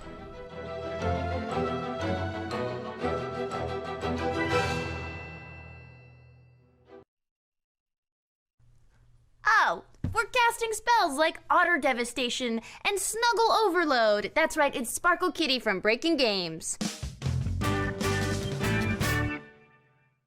This short and sweet spellcaster game pits 3 to 8 princesses against one another in a race to escape their tower imprisonment at the hands of the evil Sparkle Kitty. Setup begins with the spellbook fold-out place center. Next, take the spell cards from the box, and if you're playing with 3 to 5 players, remove the green spells from the game. For 6 to 8 players, use them all. Shuffle the deck and deal 9 spell cards face down to each player. Then place the deck near the spellbook as a draw pile. Larger groups can use 2 draw piles. Each player will take any 4 cards to create a tower, and place a princess card of your choosing at the top. On Princess Punch! The remaining 5 cards form the player's hand for the start of the game. Each princess is trying to escape the clutches of Sparkle Kitty by removing all the spell cards in their tower stack. The first to do so wins the game. Starting with the youngest player, each princess takes a turn in which they can perform one of the 3 possible actions. Actions include play 1 card into the spellbook by matching either the symbol or the color of any card in play. The starting spellbook has no color, so only the icon can match for the first rounds. As players drop spell cards onto the book, they must say the spells aloud. For example, Twinkle Monkey. If a player doesn't exclaim the spell words, Sparkle Kitty gets real mad and adds a card from the draw pile to their tower. You could also play a Dark Magic card. These are powerful spells that land next to your princess rather than on the spellbook, or any existing Dark Magic card. When playing, you must still say the magic words, starting with your Dark Magic card. For example, Extreme Twinkle Monkey. Then you add a card from your hand to another player's tower. Dark magic only works when first played, but until the game ends, the princess who played it must continue starting every spell with their dark magic card, or risk Sparkle Kitty's 1-card wrath. The last action, to pass, is used if a player cannot play any cards. They draw a single card and end their turn. In order to escape the tower, princesses only need to remove the face-down spell cards. The 3 ways to do this include emptying your hand. At the end of your turn, if you have no cards in your hand, you first draw a card from your tower and then draw from the draw pile up to a hand of 5. Double plays. These anytime combos can be played onto the spellbook if a player has a matching spell card in their hand. They exclaim double plus the word, like double monkey, play it on top, and then draw a card from their tower. Doubled cards can even be doubled once more to draw 2 cards from the tower. Sparkle Kitty cards. Play one of these color-only cards onto a matching color on the spellbook and draw a card from your tower. The game ends once a player removes all their tower cards or that draw deck runs out. In that case, the player with the smallest tower wins. Some super special wild cards not only count as any color, but they also have special abilities. If Rainbow is the last card in your hand after playing, take 2 cards off the tower rather than 1. Infinite allows a princess to play all the cards in their hand until they must draw. Fudge forces any one player to draw up to 5. And that's Sparkle Kitty. Be sure to try some of the optional rules like punishing a potty mouth by adding cards to a player's tower, or allow dark magic cards to be cumulative. I'm Becca Scott, and this game is gonna be a struggle for me if I can't swear, cause I got a potty mouth. You can watch me play all kinds of games on Game the Game right here on Geek and Sundry, and make sure you check back every week for a new how to play. I'll see you there.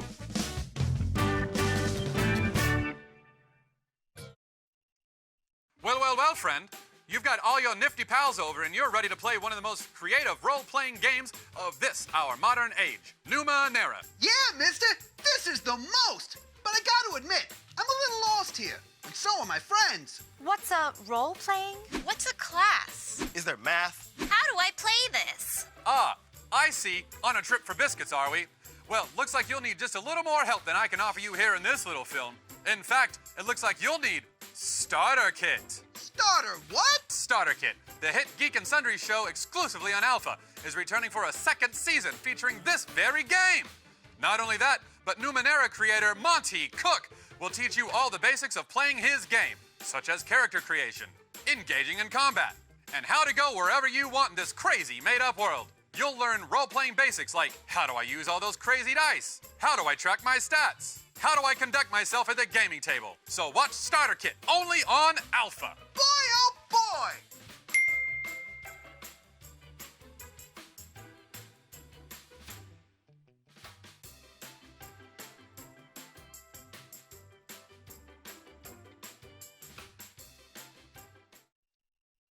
We're tumbling down rabbit holes and running terribly late. That's right, it's Wonderland from Renegade Games.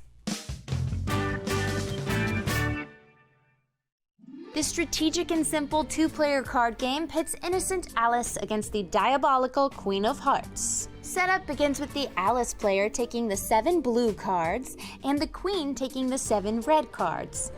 Each set has characters ranking from 1 to 7, representing their individual strength in Wonderland. The play area consists of a 4x4 grid, one edge belonging to Alice and the other owned by the Queen. No one owns the space where the edges overlap, and the main 3x3 neutral space is known as Wonderland. Gameplay is divided into rounds, the first 3 of which are known as the arrival phase. During this phase, beginning with the Queen, each player takes a round, placing 1 card face down on their edge. When all 3 spaces have been filled, the placement phase begins. Players continue alternating turns, playing a single card face up in an empty Wonderland space. Cards can be oriented upright or 180 degrees, but not sideways. Players continue until they run out of cards, meaning one space will be unoccupied. Next, players score. To score, players have to account for the magical items located on the border of some cards.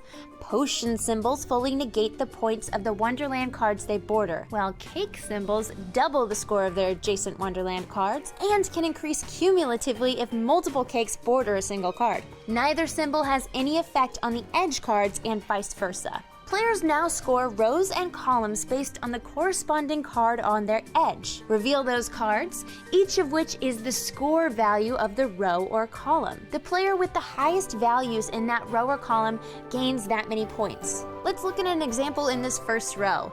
The queen has 7 and Alice has 6. Therefore, the queen is awarded the 4 points for this row. After the players have scored all of the rows and all of the columns, they will switch who's Alice and who's the queen, and then play another full game, including scoring. The player with the highest combined score over both games wins. Once you have a few games under your belt, add in the Wonders expansion, which allows Alice at the end of the arrival phase to choose one of the 4 wonder cards to include in the game. This card will be placed in the empty space at the end of the placement phase, and each wonder modifies points in their own special way. And that's Wonderland! I'm Becca Scott, and you can check out this game and many others on International Tabletop Day, right here on Geek and Sundry on April 28th.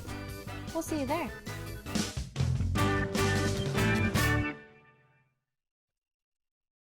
We're ignoring our allergies and losing our pet deposit. It's Action Cats, a game by Keith Baker and Jen Ellis. This cat party game features one rotating judge, while the other players submit possible characteristics to create a backstory for the judge's kitty, embellishing and adding flair to win the judge's approval. Setup begins with each player receiving 4 cat cards shuffled from the cat deck, and the player with the most cat hair on their sweater becomes the cat judge. The judge will take the top cat card from the deck and name their cat. The Sir Muffin Tops. The players then openly submit 2 cards from their hand, a white half and a black half, combined to create their story. The judge verbally reviews each submission. This cat is the subject of a highly acclaimed true crime series in a galaxy far, far away. And after everyone has had a chance to campaign for their Action Cat story, the judge will select one winner. They will be awarded the cat card as a trophy. Then the judge passes to the left and gameplay continues until 9 total cats have been awarded. The player with the most cat trophy cards wins. And that's Action Cats. I'm Becca Scott, and I was a cat person, but I've been leaning dog lately. You can check out this game and other awesome games on International Tabletop Day on April 28th, right here on Geek and Sundry.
Welcome back, everybody.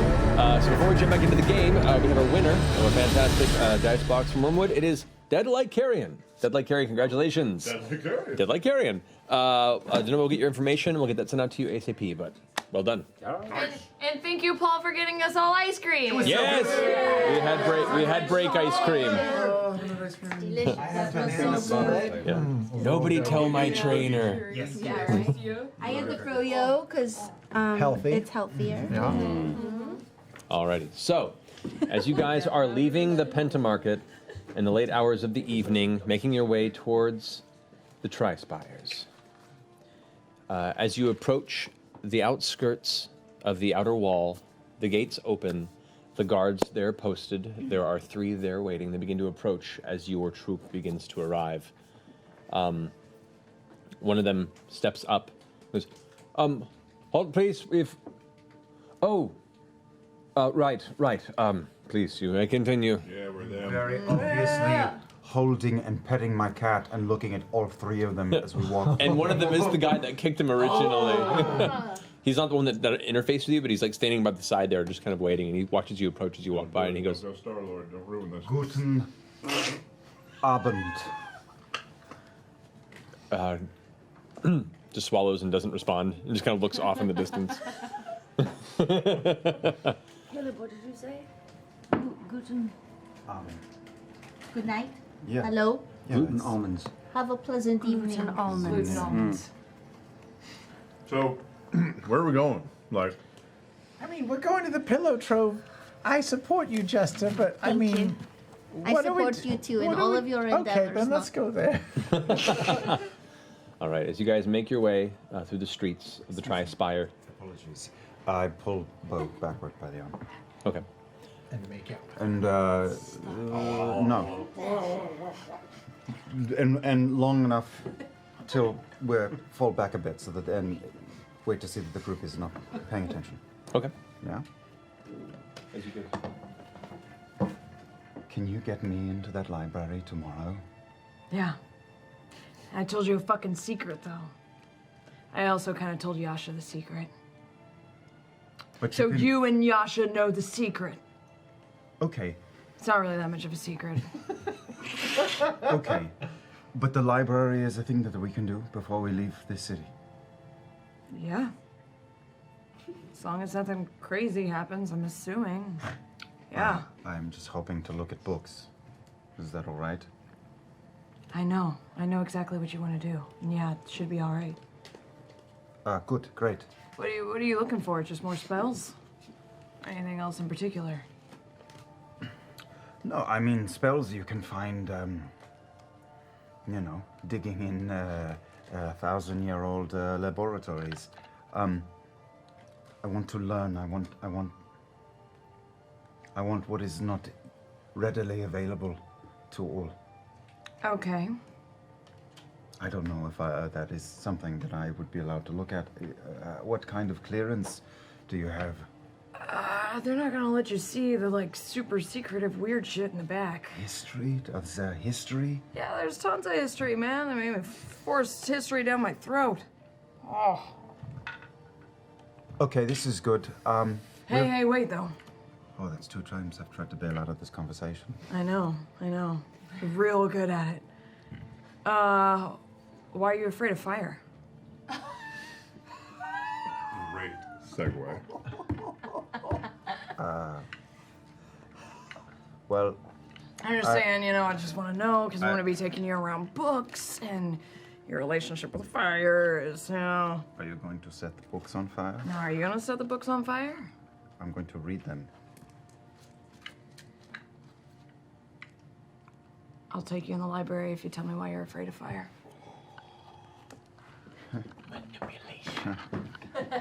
One secret traded for another. It's a fair price, I think. Is there anyone around? There's the group ahead of you, maybe about 15 or so feet, and you're approaching the exterior of the Pillow Trove. Not right now. I'm giving Yasha a piggyback ride. All right. You know where to find Do me you when you're consent ready? to this piggyback ride? Yeah, I have my feet linked so I can, like, monkey piggyback ride. That's Just have amazing. to hold on. There's the Zauberspire, glistening and lit from beneath, assembled, no longer, akimbo. As you guys approach the exterior of the Pillow Trove, there's the steps that ascend to the entryway, the kind of arched door frame, and you enter the beautiful. Library as soon as I get my payment. Drinks.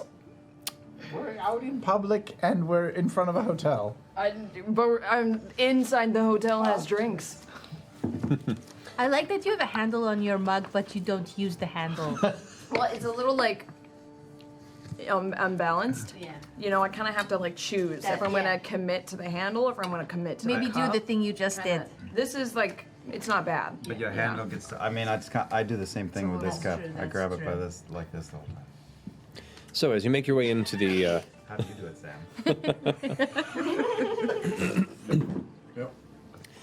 The Pillow Trove in its beautiful marble presentation there awaits you as you come into the well-lit interior. There's the number of candles that are kind of hanging on small hooks in the walls. They just kind of dangle there, and the flames flicker to light the archway and the inside. There you see, sitting at the table, what looks like is going through some sort of stack of parchment, is Madame Luena, who you had briefly seen before in this beautiful red dress. She's gorgeous. Hey, that lady, that's who I was trying to look like that night. You remember when we were at the... Yeah. Like well-kept, kind of almost bouncy brunette hair and golden eyes as she smiles as you enter. Hello. How might I help you this evening? Hi, do you remember me? I was here before. I do remember, yes. Good to see you. You too. Did you know we just won in the victory pit?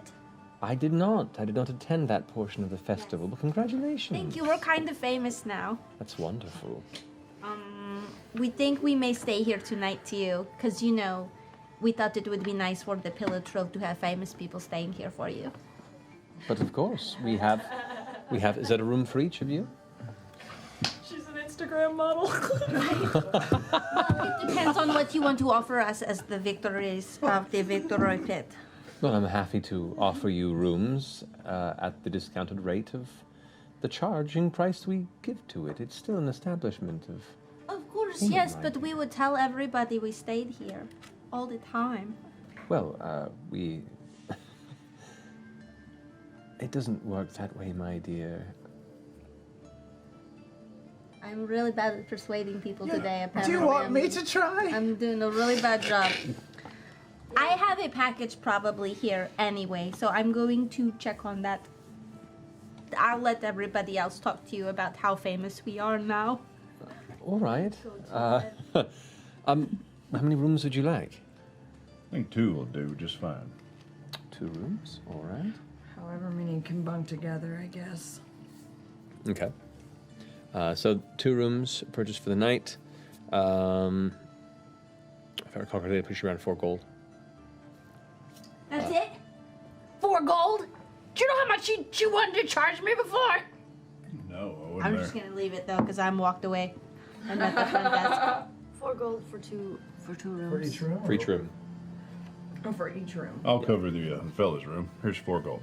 Yep. Yeah. Here's 4 more for me. Accepted. This was her seating to the victory pit. Victory in return customer price. Jess, what are you doing? I'm going to see if my package is here from Okay. my mom. Okay, so you head to where you went previously, which is a little side chamber, and there's a young woman there waiting who's kind of falling asleep at the desk. Oh, I'm sorry, I didn't see you there. Can I help you? I blend in with my environment very often. It's common. Oh, wow, very very well done. I have a package here probably. Name? Jester. Jester. Hold on just a second. And she gets up and walks out of the room, and a minute passes. 2 minutes pass. Anything on the desk of value? On the desk, this woman who's currently left. There looks to be a small lantern, like an oil lantern that's set there that's kind of flickering. It's well made. Nice pen or anything? No, it looks like she took it with her. I'll keep waiting. About 5 minutes pass before she enters with what looks like a small parcel of some kind under her arm, and goes, I believe this is to you, Jester, correct? It's a small box about that big, and it says Jester written in nice handwriting on the edge. Oh yes, that would be the one I'm expecting. Thank you so much. It came? It came, I guess. See, I told you my mom is really cool, you I'm guys. sorry I doubted you. Oh my gosh. We're all going to be here to see this open, right? Yeah, This is you wanna We should open it? probably, it's like a lot of money, so we should probably open it up in the room. Yeah, that's good. Very fair. Yes. Yeah, thank you for your help. We'll retire for the We evening. typically Of course. tip when someone... Oh, that's right. She does have her hand open. Here, of course. Here's 2 gold for you. Thank you. I'm very wealthy now. That's Thank you very much, madame. And have a wonderful night and stay here at the Pillow Trove. Now we don't have to worry about things anymore, you guys. Right. As you guys head back, the keys are given out to both of you, and the madam leads you up to your chambers. And on your way up, she goes, "Are there any other services that you would require while you're staying here this evening to celebrate?" What services are available? What kinds of services? Bottle service? Wine can be delivered. Okay. Companionship can be provided. Oh shit! Massage. Oh massage, everything. What kind of companionship do you have here available? Whatever. You see her kind of trying to find the words for it. She goes, likely the best kind of companionship you could find. Not the best kind. The best available. Okay. Yeah, you don't happen to work with the Ruby of the Sea, do you? No, I know of her. She has a reputation. But we have fine companions here as well. She has the best reputation. She has a great reputation, yes. But she works outside of the Empire, and should you be interested, we have a number of individuals across the spectrum who would be happy to lend you an ear and help ease your mind. Jester does that too. Who does that? Lend an ear for advice. Use your mind. I do ease people's minds. Just saying that's how it sounded before too. Yasha, if you were to partake of a companion, what kind of companion are you interested in? Is it like a beast type Like of a a tall thing, one or a like short one? I don't know, just one that I Like maybe lots. Like what color eyes do you Maybe like the lots.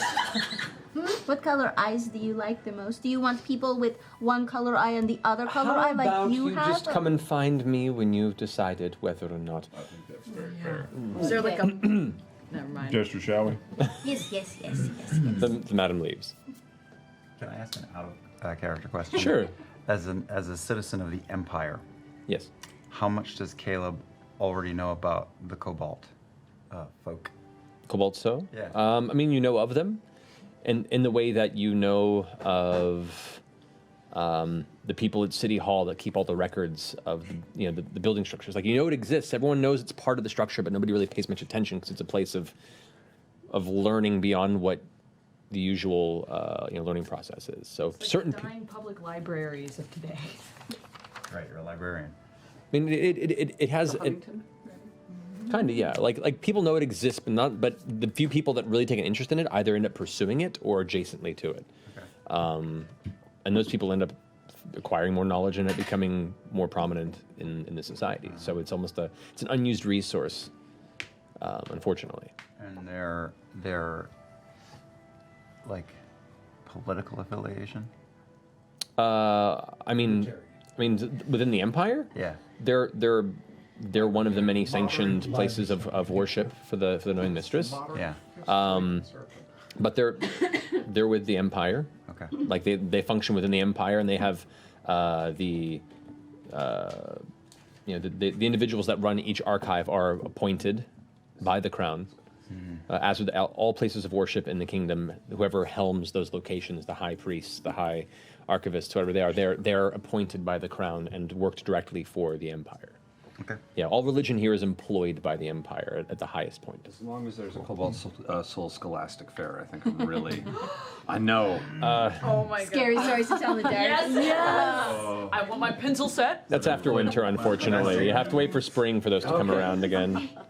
God, I miss those. Those are the best. Everybody got their gifts brought to like the room. God. Your room. Felt like a festival inside your school. Yeah, it was amazing. Yeah, yes, I do. Let's make one for adults. Guys, sorry. Reading's cool. My fault. No, legitimately, it is. Support 826LA. And thank you to those who did. There you go.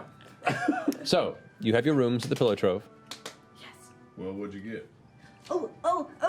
Okay. When we get the money, we should all go out and buy new outfits, and we should go have a feast. And maybe we can buy new clothes for the horses too, because I bet they would really like them. But you don't need to give us your money. It's for everyone. I open up the box. Okay. That says my name right on Check for it. traps. It It says does. it right here, my name. All right, so first off, the package, as you kind of shake it a bit, it has various objects inside of it, and it kind of rattles a bit. It's not as heavy as I expected it to be, but No. Maybe it's a check. that's probably what it is. Uh, I have no idea what that is. It's about 8 to 10 pounds, maybe. As you open the package and unwrap it, and it's pretty well wrapped, you open the parcel, and on the inside there is a bag of coin, about that big there. It's probably platinum because it's lighter. You There know? is a small bundle that's kind of wrapped with twine, and there's a letter.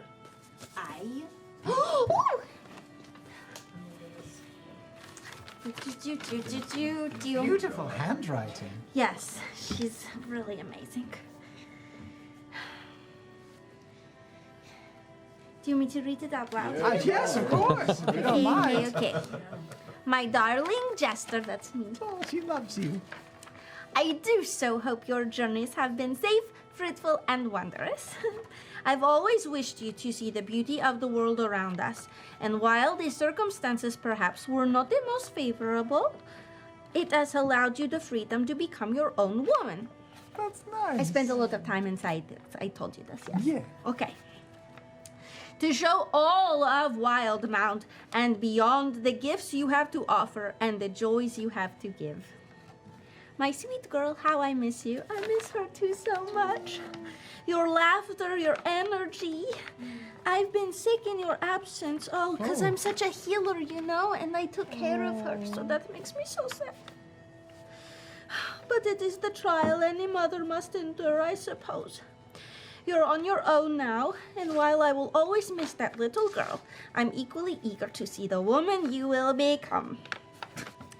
Tensions here are less, but not absent. Given time, I hope things will vanish into the past, and you may come to see me once more. Until then, I've included a small trifle. Some things to keep you comfortable, creating, and free. I love you. Your Ruby, my mama. Marion Lavore. She doesn't tell many people her real name, you know. Marion. It's a beautiful name. Isn't it? Nice letter. I love my mom so much. It looks like she loves you very much too. Let's see what she sent us, okay? And they open the little package. Okay, the package contains a vial about that big, what looks to be kind of like some dark liquid. Just kind of shake it there. Do I recognize it? Have I seen it You before? do, and she keeps it usually by her materials. It's a bottle of her lavender perfume. Oh, It's really nice. Everybody really likes this smell. But it's a smell that's very much affiliated with her, and you know, it's I just open it and sniff you smell it, and it's the wave of nostalgia that comes over you. Your childhood flashes through you again, and within that bundle as well, you see there is 5 small ink vials in there of different colors. There's a red ink, there's a blue ink, there's a green ink, and then 2 black. Color printer. Magenta, cyan. This is so I can keep painting. Of course. I used up a lot of the paint that I had at the festival. And 200 gold in the pouch she sent. 200 gold. That's a lot of money. for all of us. That is a really good amount of money. 200 gold is a lot of money, you guys. Yes. Expecting more? Well, I mean, when we left, I had a lot more than that. But, it's because, I'm growing up and we probably are learning about how to spend money better. So she's teaching me probably that 5,000 gold is not needed every time. She gave you 5,000 gold before? I really thought there was going to be more money in here. Maybe did you tell her that you were out of money? I did tell her that. And this is all she sent. But you know what?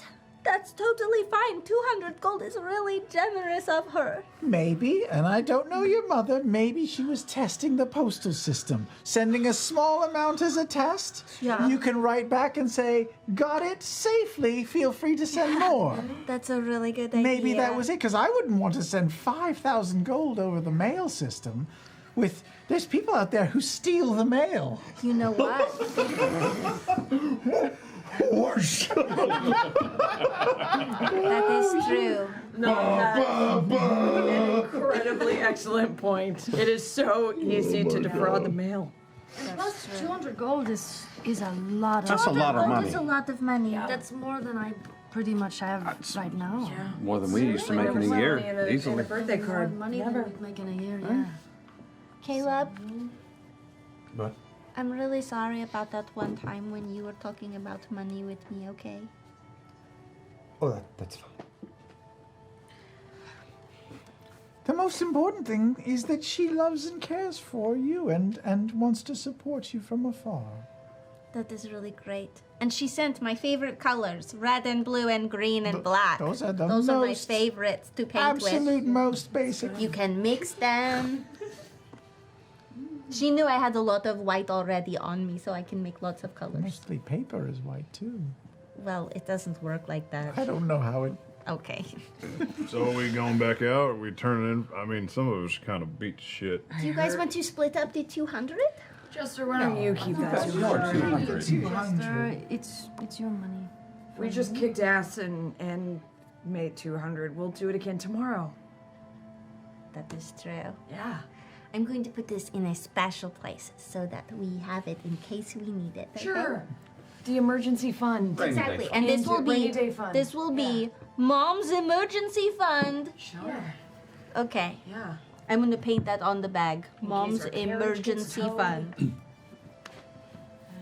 All right, well, I'm getting kind of tired. I'm going to turn into the other room if anybody feels like joining. Congratulations, Jester. That's very exciting. How deep of a sleeper are you? I don't know. I feel after a day like today, pretty fucking deep. Cool, find out. I'm going to go downstairs. Okay. So is he? All right. So you head downstairs. And I'm going to at least need the best masseuse they have, who's also willing to do other interesting things, and somebody to feed me and talk to me as the entire thing is going on. So. Glenn goes, well, I can definitely provide those requests. That sounds like a two-companion request. I would imagine so. Wait, just so I'm clear. No, I'm so happy. You're going to Detail. get a full release massage while you're eating a steak or something? A full muscle. Fruit, don't be crass. That's just weird. Preference? Best Male, hands. female, in between? Best hands, best conversationalist. Surprise me. Very well. Mm. That will run you 20 gold. And I pay it, and you better sleep. You can sleep through it or not if you like. The return with my face to the wall. Welcome back to college, man. College roommates. So as the rest of you are turning in for the evening to relax, you all eventually kind of get yourselves comfortable. Caleb, you're reading through your book, and then at the door of the mailroom, it opens up, and there you see a young man and a young woman. Both enter in nice silk robes. Oh, it's like in the room. Oh yes. I did not put that together yet. Both human. We got two rooms. Yeah, but they. All right. So, who requested the service? Excellent. And are you on the bed? Not anymore. Okay. I'm just going to take the bed, and I'm just going to take my full massage and otherwise. And otherwise. Yeah. If you would also like some food, I'm sure they'd be willing. They bring to in give a you small as well. platter of like grapes Mhm. and other fruit and. I'll take an apple and say, Godspeed.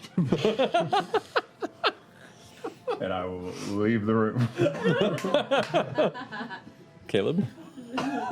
Yeah, I leave the room and actually run downstairs and ask at the front desk if they have another room. Yes, of course, another room can be provided. How much is that? For your troop, that'd be 4 gold for a third. Excellent. Yeah, here you go.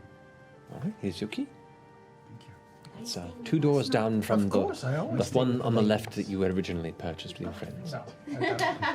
So is it the 4 ladies in a room? I'm doing the old college hallway sit. It's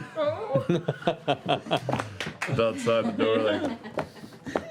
That's my room. There. Taliesin feels your pain. Can we hear? Are we Molly next does door not. to this room? Can we hear what's happening? Make a perception check. Oh, I'm sure at the very least I knocked on the door and just said, I'm having fruit if anyone wants anything. I rolled a 14. I rolled a 7. I rolled a 16 plus. Wait, what's my 19? I rolled a 1, so are we done taking donations or? Taking donations? You know, for 826, that's all done now, right? Oh, yeah. Oh, I think so, yeah. So now they're just straight up bad. Yeah. Man, in context, that was weird as fuck. It's I rolled a 19. Not anymore. It's mostly ridiculous conversation through this whole thing. So. Yeah. Can we hear anything? All you hear are giggles. Yeah. I poke my head out. Do I see Ford? You see Ford in the hall, yeah. Hey, how you doing? You're in the most expensive hotel in like 100 miles, and you're in the hallway. Yeah, there's It's real fucking funny. And Molly got a guy and a girl walked in with food. Do you wanna come in our room so you're not in the hall? Do you have people in there with food? I have Not and Jester, and I think Jester has pastries. And Yasha's in here too. We can order room service. Do you want to come in and order room service? Yeah, it sounds fine. Let's do that. We order room service. All right. About when this is happening, I pull the wire out of my coat and hold it into my palmed hands and message to Not. Not? Would you find an excuse to bring Beauregard and yourself to my room that you saw me go into? Message received. What? Huh? Nothing. I didn't say anything. You said message received. I was practicing a new catchphrase. It's weird. That's why I'm practicing. You should try out different ones. Workshop it some more. Yeah. I kind of like it. I don't know. Yeah, you like you hit someone. You kill someone, you're like, message received. Yeah, that's great. I'm kind of into it. It's a little heavy. Yeah. Get him back in the moment. Hey, you know what? Did you order the room service yet? Yeah. Wait, we called down. I think the phone's broken, so maybe me and Bo should go deliver the order downstairs. Oh, okay. That would be done, yeah. I mean, yeah. Yes. Tell them we want cookies and milk for sure. A rat. We didn't need our rats yet. Well, we can get them here and You then should save those for when we're traveling. They'll die. Well, the rats are currently back at the leaky tap. Oh, that's right. Well, no, you haven't. No, Yeah, no, you still have them. You still have them. You haven't gone back. That's right. Should we toast now? Well, yeah. Well, but Yasha likes to cook hers, remember? Oh, you don't like to cook yours? Oh no. Not that's crazy. I mean, I'll try it, but I feel like it's much. Do you want me to have them cook it? Have you ever had it cooked? No. With a little salt, little pepper? No. I don't know if they will cook rats here, though. No? Most of the places that charge a lot of money for rooms don't usually cook the rats, but they do have other animals that they'll cook for you. What do they have? Probably like a cow, or like a deer, or like an owl bear or How about something. this? We'll tell him, just give us the chef's choice. The giggling gets Special. louder from the other room. Like the. Oh God, I can't tell who that's coming from. Oh God, come on, let's go. Yeah, give me your rat, and I'll have them cook it and bring Yeah. it back for you. We're spending enough money on this Sure, place. you take it. I won't eat your rat. Do you promise me? Do you promise not to kill me in my sleep because you're a Jorhassian spy? No. If I don't eat your rat, you can't kill me in my sleep because you're a Jorhassian spy. Okay. With a as you pull it away. All right, let's go order some food. Okay. You make your way to Caleb's room. Yes, as soon as we get out of the room, I say, I was told to bring you to Caleb. I don't know why. Can we go order food first, and then we'll go hit Caleb because it's going to Sure, take them sure, like we'll go order food 45 to first. 60 minutes to You're right, deliver it it. does take a while to Yeah. deliver. All right, we'll go order food. All right, you go order food. For the breadth of the evening meals, it costs, we'll say, 1 gold, 5 silver for food for everybody. What do you guys want to do in the room It's pricey here. now? I'm gonna send a few messages out. Caleb, what room are you in? Caleb, what room are you in? Caleb, what room? If I eventually catch it, I give not the room number. Okay. He's in room 6. All right, you guys make your way to Caleb's room.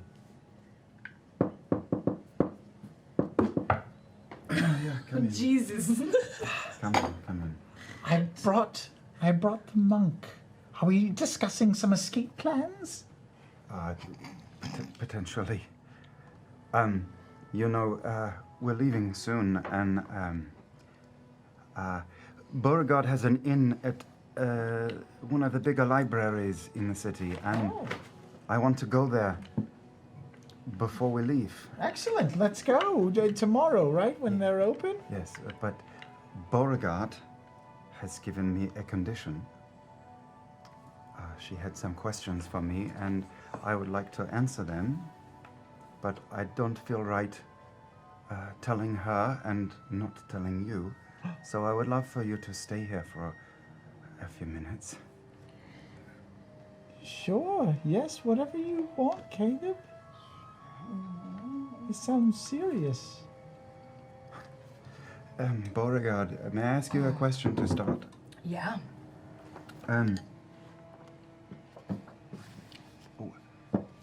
How do you feel about the Empire? Oh, well, man. Are you in favor of how things are going here? No, but I'm not in favor of many things. I don't like a lot of things. Kind of have a problem with like authority, and they're like the epitome of authority. I watched my father sacrifice a lot to try and impress those people, so I'm not sure what it was for. Seems like a lot. Are you comfortable with business as usual? What? What? How do you mean? Do you approve of how the Empire is going? No, I mean, I'm not like super invested in the political spectrum. I just don't want any part of it. So, no, I think it could be better. No. Is she lying to me about being not invested? I mean, it's up to you if you want to. No. As far as I know, yeah, she's being pretty forthright. Do I have to shout inside check or? No. It's up to her whether or not she Yeah. decides if she needs to or not. So Marisha is telling you Bo is being genuine. Yeah. Oh, not super invested about how the Empire is going? I think Everybody's lying. I have no investment in their success or failure. I think most of them tend to be scumbags who want monetary and influential gain, and I think they treat their poor pretty shitty, and they treat their elite pretty great, and I think that's sucky. Yeah, I think they're garbage people, but Molly thinks I'm a garbage person. Trash person. Sorry, a trash person. So if they're garbage people, I'm their rare cousin, the trash person. And I would like my reading on if that is genuine or not. Yeah. Yeah. Okay, so Liam asking a question, and this is your choice. This is an idea that popped in my head. Could I request that everybody but Sam and Marisha leave the table? You can, yeah. Whoa! Did everybody else but Sam and Mitchell? Bitch. Bitch. I didn't want to listen anyway, bitch. That means you too, Matt. Well then. Yeah, I watched my father sacrifice a lot to get where he was, and I'm not sure if it was fucking worth it. So the Empire doesn't lean favorably in my spectrum, but I also don't care if they really live or die or whatever. Well, I really want to go to the library tomorrow. Yeah. And this may be a very stupid decision of mine. Yeah. What does she want from you? Would you be willing to leave with me tomorrow if I asked you to? Of course. Just the two of us. Absolutely. Right away. Whatever you want. But why? Is the secret that valuable? I am going to tell you the story of how I murdered my mother and father. Oh.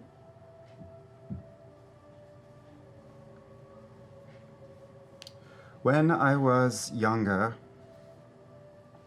I grew up in a small township outside of Rexcentrum called Blumenthal.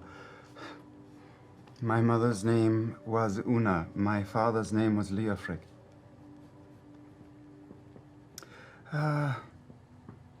Everyone was very excited about me when I was young. I was bright and confident. People used to say that I glided through life and everything just worked for me. And as I got older, it became clear that I had a knack for the arcane. And everyone talked about the Solstice Academy. Maybe I would go there someday. It's the way they do things at that academy. They don't take all comers. They look for the diamond in the rough, and every couple of years they find one. But when I was a young man, adolescent really, they found 3 of us. Another boy and a girl, and From your town? yeah, from Blumenthal. And we were accepted. How old were you? I was young. What's young? Teenager? Yeah. Anyway, we went there. I studied for a year. I worked so hard. It came easier to me than the other two, but they were also very accomplished. There were others. There were other students from other parts of the empire there. And a little over a year of learning all they had to impart, I met a man named Trent Ickathon. He became our teacher. Why didn't you say anything earlier. Earlier when? Earlier tonight? A week ago? What do you mean? When we were talking to Trent. You know we were talking to Trent. So, after a year of studying in the main school, Trent handpicked all three of us again. And we left the school proper and went with him to a home out in the countryside where he trained us. And it was a good time. We believed in the empire. We were going to keep it strong. He was cruel. He hurt us a lot. Made us go through extreme circumstances. But we got strong. I also fell in love, but that's another story. One of the other students.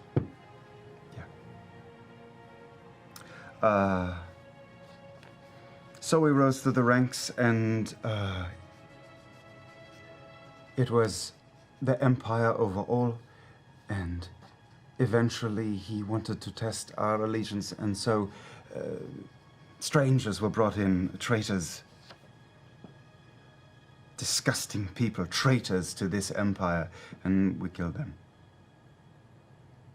You just What? Students? Mm-hmm.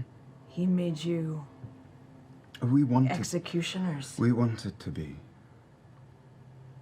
Caleb, that's deeply fucked up. You know that, right? Yeah. So, a few months of this, of studying, of a little bit of torture, a little bit of murdering dissidents and traitors and deviants. And then one day your parents were brought in as traitors. No. We were ready to graduate. And the last test of our allegiance was... I'm getting ahead of myself. You know, I went home. I went on a trip home and visited my parents. And when I was there in the middle of the night, I awoke and overheard them talking and went to the stair and listened to them talk about revolution and tearing the empire down.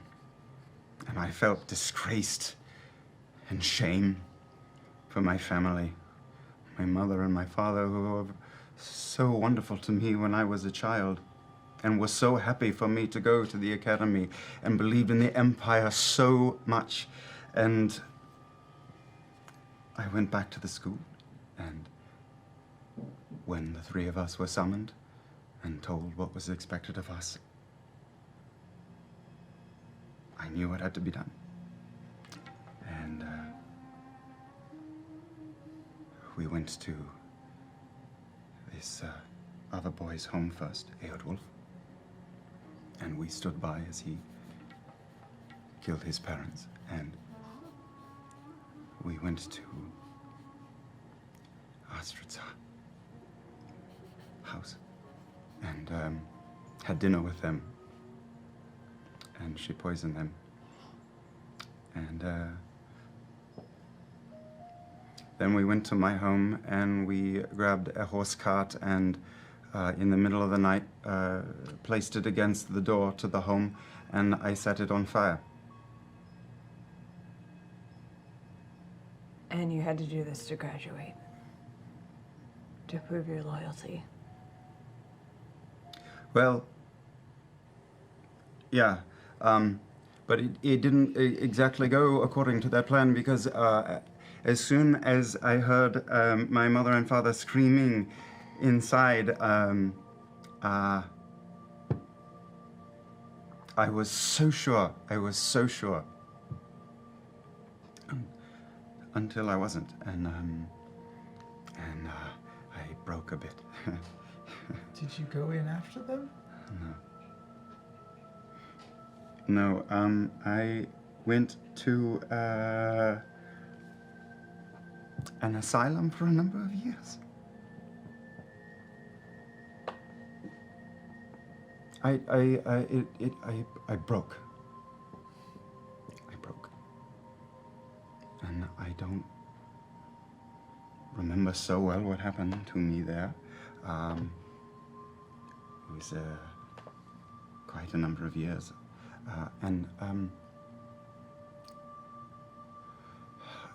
Years later,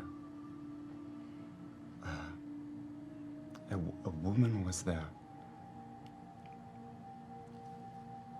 And she, another patient, and she put hands on me. And she took the clouds away. She took it all away. And not just my madness, but the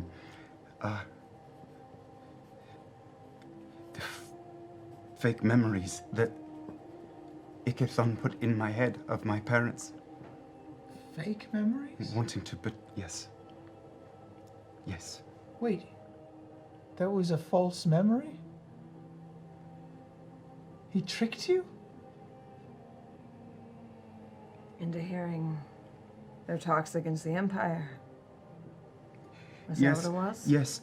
Yes, but it doesn't matter because I still wanted to do it when I did it. But you didn't know what you were doing. So what? You were brainwashed. So what? Programmed. Doesn't matter. I should have. I'm a disgusting person. It doesn't matter. Anyway, all that gone, just like that. And I ran. Not right away. I pretended like nothing had changed for several weeks. She was stark raving mad 15 minutes later, herself, the woman who helped me. And I killed one of Trent's people there and took this, and I pull out the necklace. And this has been keeping me hidden for years. For 5 years. What do you mean hidden? They can find who they want. But not with this. They cannot find me.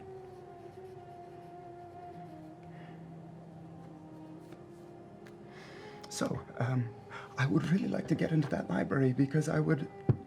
Like to run again. No, no. No, I like you all. You were just talking with Nod about running tomorrow. Well, it all depends on you, Beauregard. If I don't let you in? And if you can keep a secret. Caleb, I'm good at keeping secrets.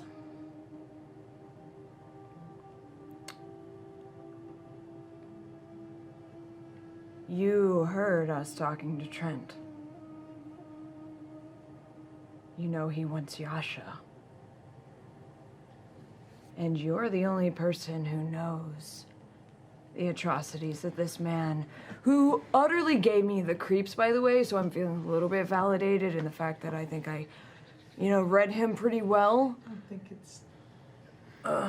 Anyway. I'm just saying, you have a responsibility now. Which is? Keep this guy from hurting more people. Well, that's precisely why I want into this library.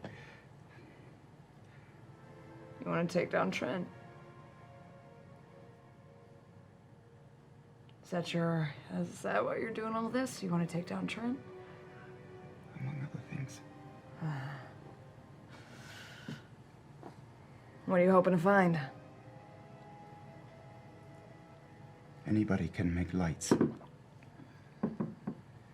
Anybody could send a message through a wire. I want to bend reality to my will.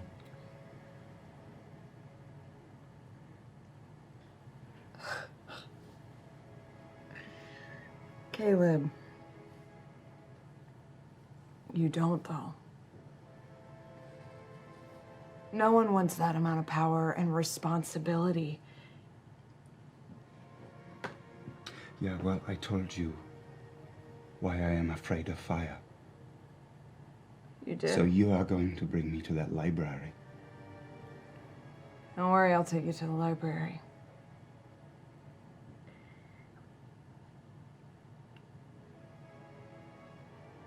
There are two options here.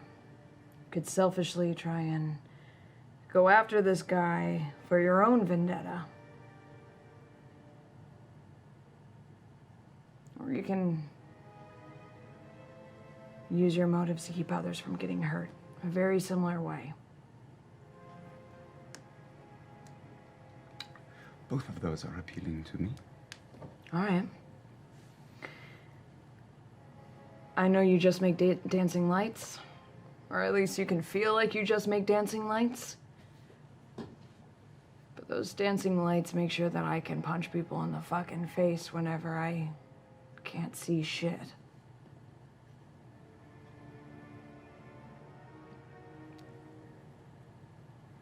A little bit of teamwork goes a long way.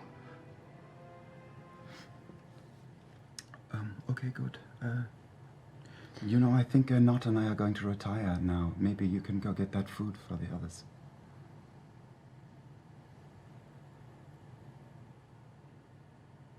Cool, man. Cool. Kick me out of the room. I get it. Yeah. All right. I mean, you know, you just dump some heavy ass shit like that and then ask me to leave. No, I get it. It's fine. Yeah.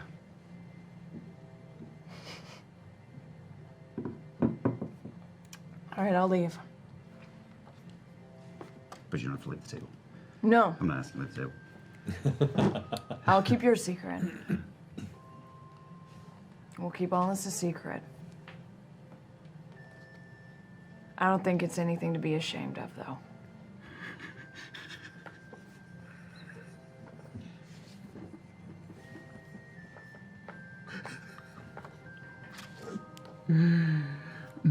Figure it out in time. Good night, Beauregard. Caleb? Not? Good evening.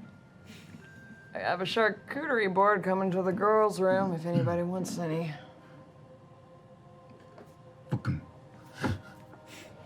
I just go over and I just throw my arms around him and hug him.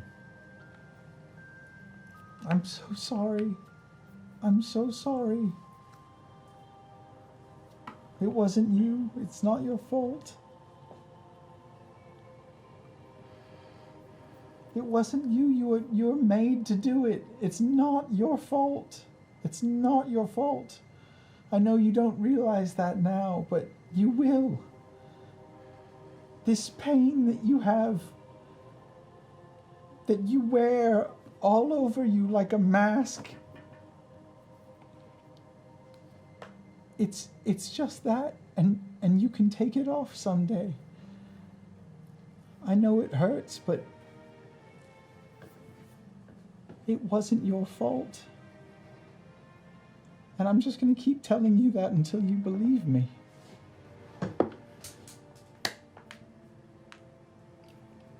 Are you and I good?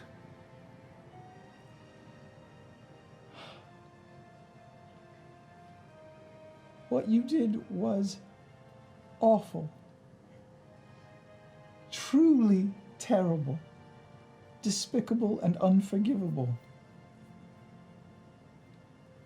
Until you can forgive it. At some point, you'll have to do that. And I swear to you that I will be at your side until you do. I have an idea. They can make that happen. Really? Yes. It will take a lot of hard work. A lot of books. A lot of books. I'm in. Whatever you need, just tell me, and I'll get it for you. pull out the silver thread. I might start putting it around the room. And go over some notes. I have some ideas already. Some ideas I had. And I will stay up another hour or two before going to bed. All right, can we retrieve the rest of the group, please? Back to the table. Whew. Fart jokes! We got a Caleb lore dump. Got a Caleb lore dump. So as you find yourselves reading for a bit, eventually the knock comes at the door and a little bit of snacks are brought over from the side, from the girls' room if you want some. The food arrives at your guys' room. The knock does come at your room, Molly. And as the food arrives, the door opens and the two... Oh, is the food arriving? The food has arrived as the companions, and you have completed your evening. I am okay. In that case, yeah, I am going to enter. You're cleaning up. Oh no! Oh no! I've thought about this. I had time to think while watching things outside. Not you guys. I've got the remnants of the fruit. I'm coming in with the food into their room, and I'm just wearing nothing but my tapestry. I'm your god. Long may I reign. Eat of my fruits. I just ordered another fruit platter. It's good. I got through a lot of this. But long may he reign. All right. Huzzah. Are we still pre-sleepy time? If you something else you want to do. No, I want to go to the bathroom. All right, then you may go to the bathroom if you'd like. Yep. And we're gonna come back. We're gonna come back to the morning. Thanks, Dad. Whenever the rest of our group returns. Laura and Travis went home. They have, Dateline was on. 60 minutes. Well, until they get here. No, Ashley's gone now. So Shit, it's just us. It's just us. Perfect. So if anybody had any questions, I want to. I'm not even in the room with you guys. Gotcha. Yeah, no worries. But yeah, pregnancy. I was just looking forward to wearing a giant platinum dragon robe. That's really tapestry in the chamber. All right. That's all I So the wanted. evening draws to a close. You all get probably the finest rest you've had in a while here in the Pillow Trove. It is extravagant rooms. The inner chambers are well decorated. The morning window, just as the drapery is left open, the sun comes through in like golden beams. Now we missed our stuff. Fine, it's the morning time. You guys come to consciousness. So you get a long rest. Gonna play some truth. Well, it's fine. We did. We totally did. We totally played Truth or Dare. Yeah. So you gather yourselves. What are you guys doing with the day? Well, I guess we should go back to that leaky tap there I asked and. for everybody to leave the room except for.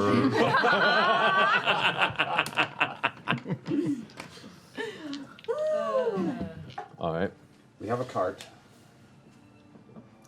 Oh yeah, we can load it up. I say Where are we we going for our errands? Or after our errands? What's the destination? get the map. Oh, the map! Are we all back together again? I guess we're Over sitting- breakfast? Yeah, you guys downstairs have all at woken the up and gotten together again. We'll say for the purposes of this that breakfast is provided, like brought to your room as part of the staying over. But as you finish your morning, Yeah, continental or like French toast? upper end continental. You guys totally missed it. We had the best time in the room while you guys were gone for a very long time. There you go. Jordan Jester made out. We had a crazy orgy in our room, and you guys didn't even be part of it. I was Inside check. 11. I'm happy to move in whatever direction 13. anybody likes. Oh, Wait, you know I rolled why. two. I rolled think two. she's That was lying. part of the lie. I think she's lying. You're backing her up. Did you roll shit too? Yeah, I rolled a 4. Yeah. Yeah, they're lying through their teeth.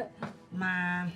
I mean, Before we leave, shouldn't we just get a lay of the land? I mean, I trust my own ears. They're very large, but I barely heard half of a conversation. I don't even know really what's happening other than I heard there's a war happening. So what's the good side of this then? What's your best case scenario? Well, maybe we should just do some snooping around town and find out if there indeed is a war before we just leave town. So if they lock the gates or start, conscripting, Will they do that?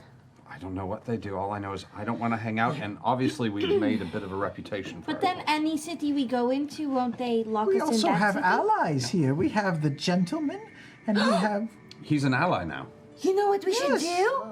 You guys, why don't we talk to Dolan about it? He would tell us. Dolan, we haven't even checked in with him yet. Shit, He we was forgot at to the check party in with last him. night. He was with that really He's cool our guy from ally. Marquette. We have a that's bunch right. of allies. We can't just up and leave without at least saying, like, we're out. Let's go talk to Dolan. Have you literally never left a town without telling everybody just because, there's a possibility you're going to get conscripted to go fight a war? I have never had allies before. These are... Let's go talk to Dolan, and then we'll leave, and we'll go to Happerduk, and then we'll go to Nogvarot. Because those are funny-sounding names? No, because Happerduk is a funny sounding name. And then Nogvarot is where our friends from the other mercenary group live. It's also where there was a string of kidnappings. Yeah. See, that sounds like our speed, not conscripting into fighting on the front We line. could disguise you as a kid, and they could kidnap you, and then you could fight them from the inside. I don't like this idea. How about we go say hi to Dolan? We'll run by the gentleman, let him know that we're thinking about bouncing, and then we'll be on our way. May I take a look at that map? Of course, Yasha. Does anyone know who funds the Victories Pit? I'm sure it's the city, right? Probably. Let's ask Dolan about that, too. Yeah.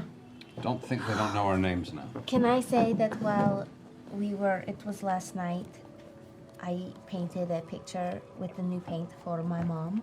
Sure. And I'm going to ask the front desk if they will send it to her. Back to our house. Okay, yeah. In the 'cause menagerie. you had to, yeah. They're less paints and more colored inks.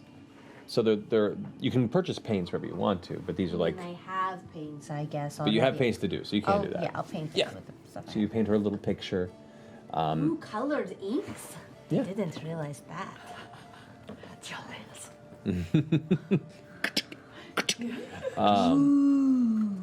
So postage for sending it off is simple enough for the size to be about 5 silver from here to Nicodranas. Okay. I just think we should be careful because the longer we're in town, the more people we talk to, the more people might decide that they're invested in us staying. Fair enough. We'll keep our eyes open. To Dolan's then, yeah? To Dolan's first? Yeah. You guys go to Dolan's. You want to take a field trip? Yeah. Where are y'all going? We have to take a trip to Pumatz for some supplies and then... Insight check. Just kidding. I'm good. All right, so who's going where? Just go wherever Caleb goes. Me too. Pumat Library. Pumat Library. The rest of you guys are going to Dolan's? To Dolan's. To Dolan's, we'll meet up at Pumatz. We'll meet up and pull. Okay, that sounds All good. right, You that guys, seems like a plan. Dolan's. We'll go library. All right, You do guys library go- first, and Yeah, then and go then to- we'll do. Then we'll pull Matt. We'll pull Matt. Yeah, pull Matt. Pumat Soul. So, Pull Matt King. so as you guys, Hey, you got your chocolate and my peanut butter. exit the Pillow Trove, and you make your way outside of the Tri-Spires, the first thing you've noticed, the tone and mood of the city has shifted dramatically. It's a more festive atmosphere? Marty, you're up. No. First things first. The skies are gray. Little bits of sunlight came through the last day have completely absconded. Wow. Have entirely left, and the sky's just covered in gray, nearly stormy clouds. There is an air of stress and question in the streets as you start seeing righteous brand groups making their way through. And as you make your way through the north side of the Penta Market, one of the town criers comes by shouting, "War declared on the Kreen by the king in retribution of attack on eastern garrisons!"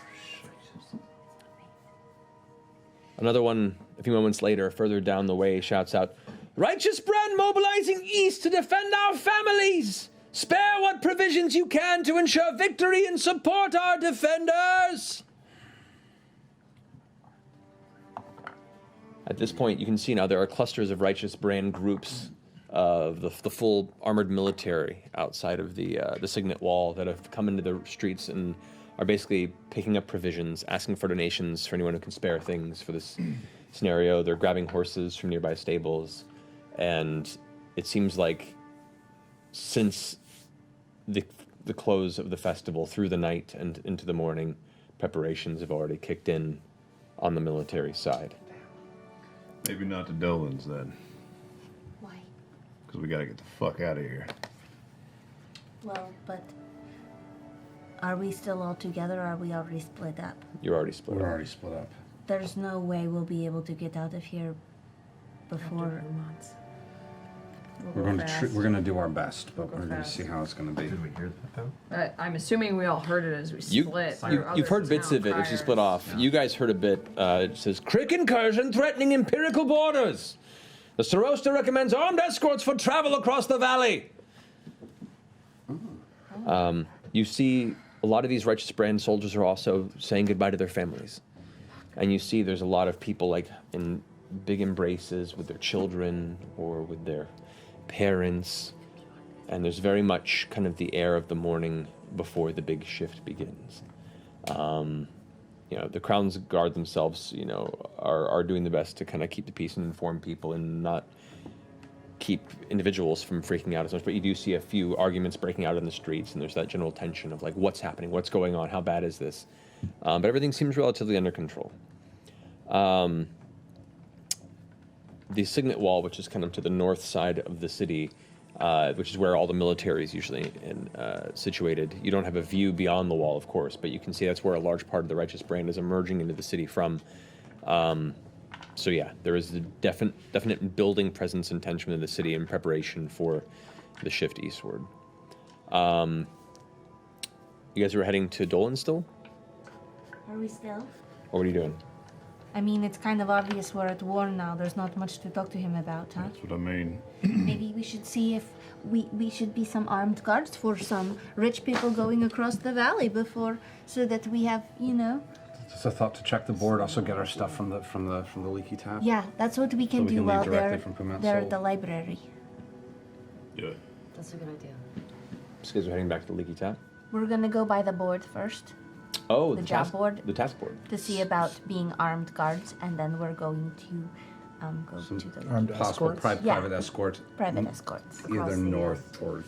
Might be the best way out of town, actually. Yeah, that's what I'm it's a good thinking. idea. Okay. So you guys head to the task board outside of the King's Hall, the four of you. You see there's the original posting for seeking paying for any information on myriad or unlawful activity within the city. There's the reward on rebel gatherings and anti-crown rhetoric. Those are some you've seen. There is a shift to the recent Righteous Brand kind of convincing letter shit there where it says, war has found our doorstep. Defend your family from those Rohassian hordes by sword or shield. Good paid adventurous living as a soldier of the Righteous Brand. Seek Leopold Wandsteicher at the Marrow Keep in the Signet Hall. Signet Wall. Then the other proof of others worship of heretical gods paid in gold. You don't see any immediate postings for armed guards, but those are probably done privately through the merchant guilds. However, there is, as you're looking at the board, your voice goes, "Oh, well, that's perfect." And you see Voloshin, the keeper of the hall, who previously you had interfaced with when you did your job in the sewers, comes out in his robes and says, "We'd actually sent a page to look for you, but must have missed you. The law master wishes to speak with you. Would you come with me?" Of course. Yeah, of course we will. Sure. Providence it is. Enter, please.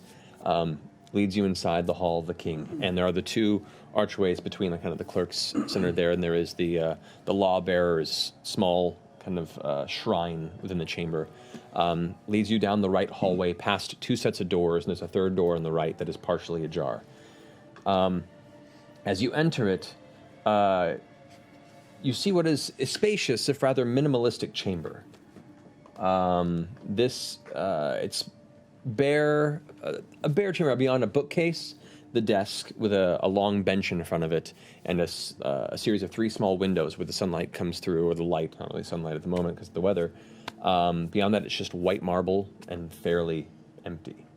And there at the desk, you see her arms kind of sprawled and looking down over clusters of parchments of the Lawmaster Orentha Stonegrasp. Her kind of gray hairs tumble past her shoulders, and the bangs have been pulled back like a natural circlet, kind of keeping it out of her eyes. And as he kind of pushes you in the chamber, she has a dark brown fur robe on. The cold morning air makes the room, especially the dark marble, very cold, and she kind of keeps it on for warmth. She looks up from the papers and kind of greets you with a smile and goes, thank you for coming. That was mighty fast. Well, have a seat if you don't mind. Thank you, Volush, and close the door if you could. Of course, my dear. Closes the door, leaves you in there. I wasn't expecting such a rapid response, but I appreciate your expediency. We're right here, so. That's fantastic. Please have a seat. I'd like to discuss a few things with you, if you don't mind. Well, first off, congratulations yesterday. That was quite a display and a fantastic victory. Well, Are we going to war? I see you are aware of the shifts in our current imperial state of affairs. We haven't had war in generations, and I'm hopeful that the conflict is swift, but I'll leave that concern to those with the right expertise.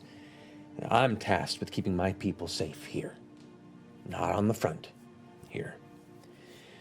Now, wartime puts us in an unfortunate scenario. Zadash effectively governs the southern half of the Empire, and most of our military might is now leaving us. Our Crown's Guard will be stretched thin across keeping the peace and dealing with unrest and worry, and protecting these walls from whatever pushes through the lines of battle and the general things that wander from beyond our boundaries. Now, money isn't an issue, but personnel is. There are outlined threats and criminals we no longer have the manpower for, and as such, the Crown has approved an expanded mercenary budget. Now, you've already proven your ability, to me twice. Most recent, your skills in the victory pit, showing you capable and loyal to the king. I know not your interest, but if you would come under contract, under my office, as legionnaires of the Empire, you would be responsible for protecting the lives of many, many innocent people. Now, under contract, you would receive 15 gold a week per person just as a stipend, whether or not you were on contract or not. It could be your leisure, months at a time with no work, and you still get paid no matter what you do. Now, each assignment rewards its own bounty, of course, case by case. The work I would be presenting would largely involve the hunting of outstanding criminals, the acquisition of resources that may benefit the Empire in this time of war, and sometimes the extermination of dangerous creatures that threaten life away from the front lines. Now, you'd all have credentials within the Empire. They'll grant you access to supplies, pro bono, access to empirical halls, and individuals otherwise restricted to the general populace. Would we get healing potions? When they're available, those supplies are a bit stretched thin and put towards the front lines, but we could probably muster what we can. Could I hope for your help on this? It's quite the offer. Seem to be opening up the whole kit and caboodle for us here. Dire times make for dire circumstances, and we don't take lightly the ask that we're given here. We can understand your position. Unfortunately, you find us in a precarious time. As you can see, we don't have all of our fellows here with us, and this morning's news caught us unawares. We'd need a fair bit of time to consider your offer, I'm afraid. I can't give you a yes or a no right now. I understand, that's fine. She smiles brightly, kind of the crow's nest in her eyes, folding in a bit. And, I hold no grudge against you should you decline.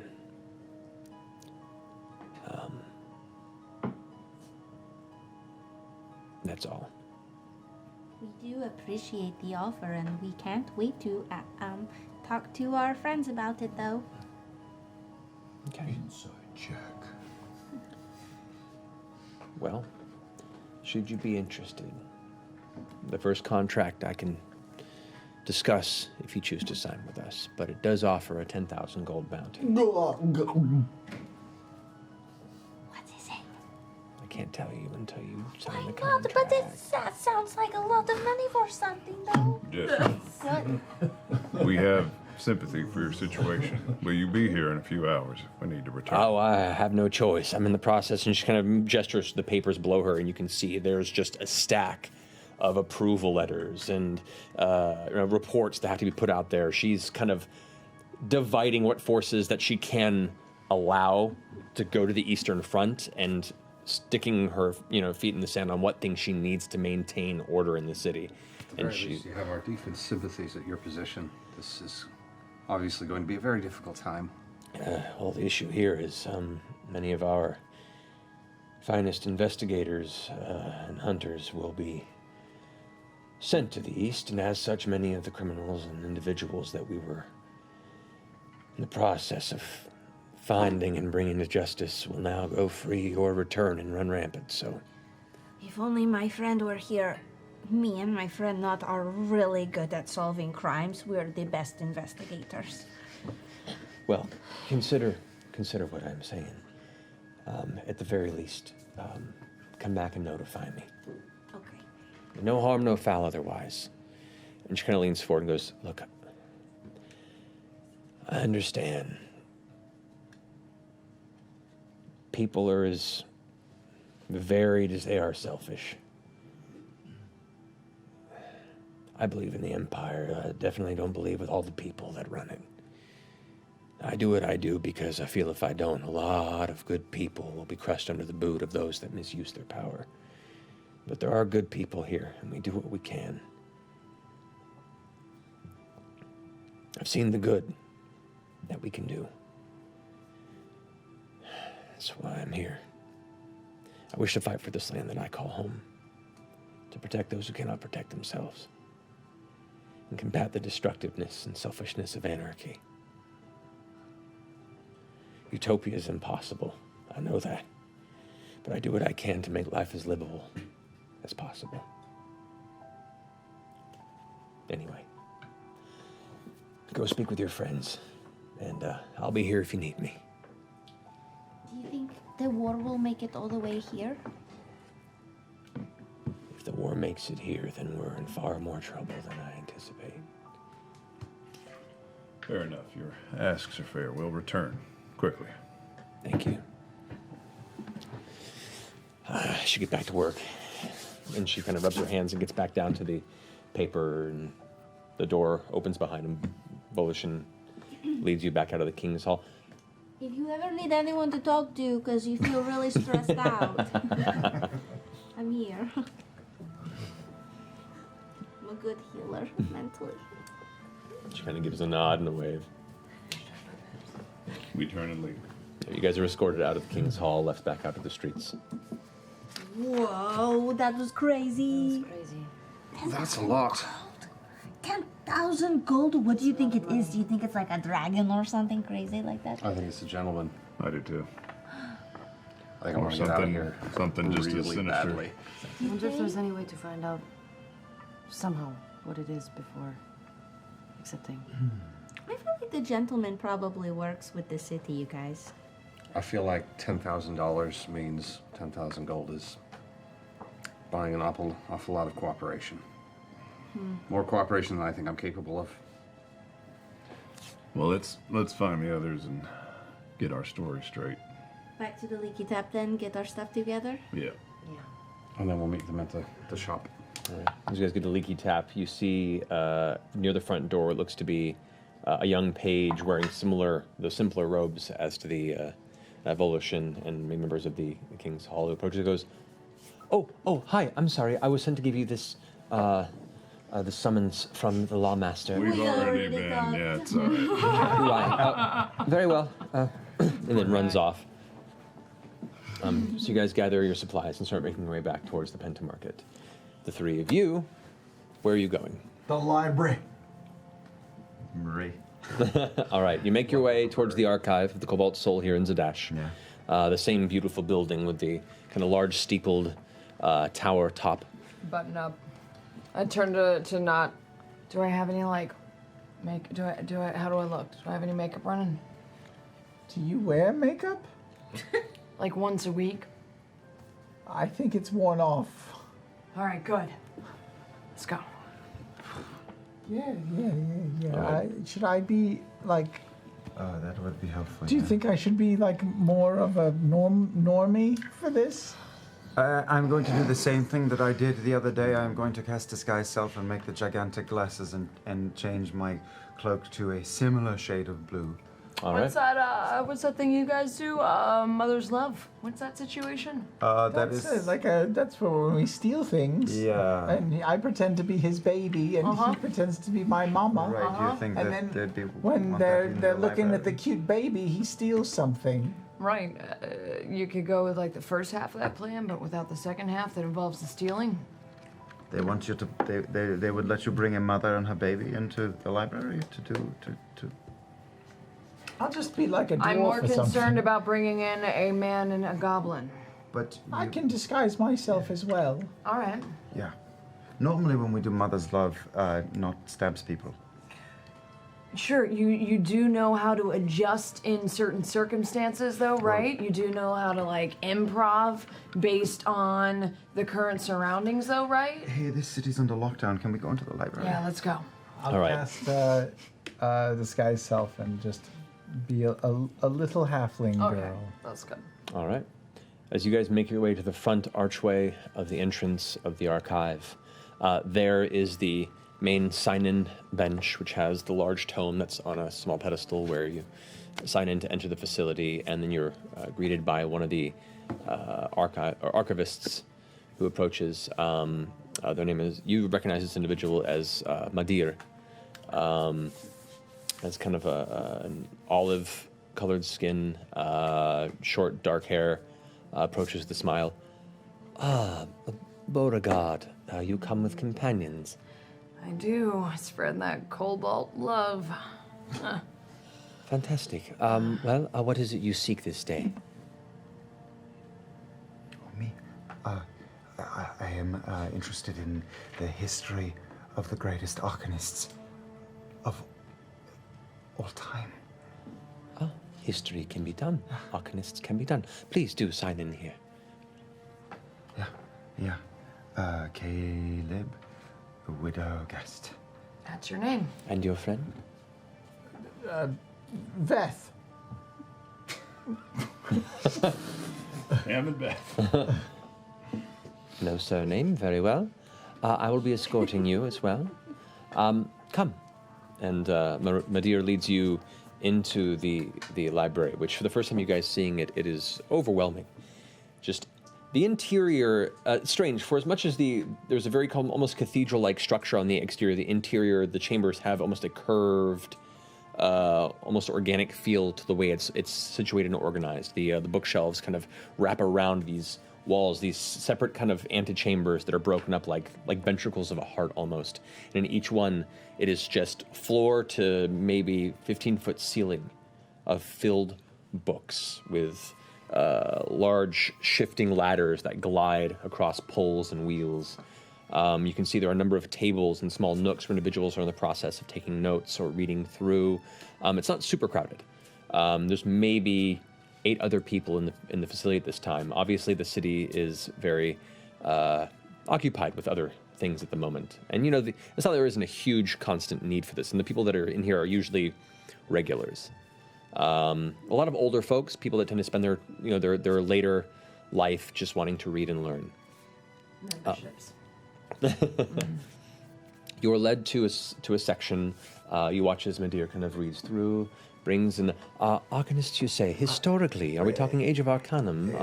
I am looking for histories, accounts of people who pushed the boundaries of what can be done over the ages. The firsts. All right. I am interested in more than what is typical, at least as much as can be known. Do you follow me? I believe so. He's a magic fan. Yeah. Yeah. Right. That is true. I am a magic fan. All right. Little heavy-handed, man. Like really heavy-handed. A few tomes are retrieved. Said, this here is a recollection of what elements of historical significance could be pulled from the remnants of the Age of Arcanum, pre-Calamity. There are a great number of mages out there, though many of them befell darker interests. But here are those books. If you're looking for more modern mages, we have historical information on the past 200 years of empirical magecraft and powerful wizards in that realm. What about the unexplained? Explain what you mean by unexplained, please. I said you were already being too heavy-handed. Questions. There is a certain amount of knowledge in the schools of this empire, and then there are questions. Theorizing, philosophy of the arcane. Those would be the purview of... that would be more Soltris Academy material. They do lay claim to most of those theoretical discussions and research.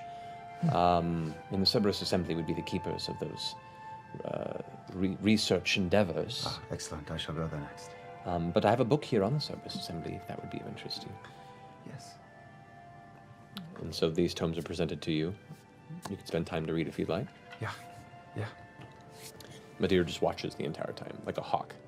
I just start reading. Okay, which book do you go through first? I will start with the first of the oldest. Okay. Are you absorbing it, or are you skimming through? This one I am absorbing it. I will read it cover to cover. Cover to cover will take you the better part of the day. It'll I'm get a you. speed reader, and an average novel takes like an hour to an hour and a half for a speed reader to read. You're a speed reader, but this is also very dense material. Okay. And it is essentially it's a historical, like theorizing on historical elements that they've been able to piece together. I'd say by the time you've gotten here, it'd be about noon in the day. I'm holding 3 tomes, correct? Yes, and I'd say you'd finish this book by about 3 o'clock, I'd say. If I take a moment to skim, like 10 minutes through each one and get like the barest idea of what I would find inside each. Okay. Okay. So you want me to just tell you all the history? No. I'm just trying to figure out, like, if I were to look at a couple of pages of one, What are you looking 3 for? different books. Like, you have to give me something to go on here, otherwise it's going to turn into an hour and a half of me, like, telling you about the history of the Age of Arcanum. I want the furthest extent of transmutation and changing reality. Okay. There are discussions about transmutation on a powerful level. Yes. It involves the creation of turning mountains into mobile clouds. It speaks of, in Age of Arcanum, there were floating cities. There was arcane technology utilized in that period, which was kind of like this magical utopia, but a lot of that was lost in the war, partially because a lot of these mages, when they had developed magic to this point, they weren't satiated with their mortal capabilities, and that was when they were easily corruptible by the betrayer gods. Then it goes into discussion of the calamity. Magics that can alter the fabric of reality exist out there. Some of them appear to be myth. Some have been wiped from time and history because they've been voted too dangerous and are supposedly under lock and key in other places of the world, if not completely eradicated because it was not fit to leave them in the hands of mortals. This was in one of these tomes? Yes. Then I will focus on that because I'm interested in that. It speaks on theories and manipulations of... if you're looking for things reality-based, I mean, reality is like a big scope. Yeah.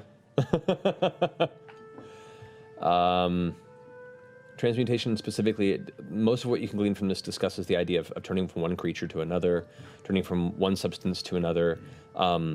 how they would be able to build fortresses out of stone and then turn it to diamond for extra protective elements. And those were like the great palaces of that age. And you know my main interest. Do I find anything of that in here?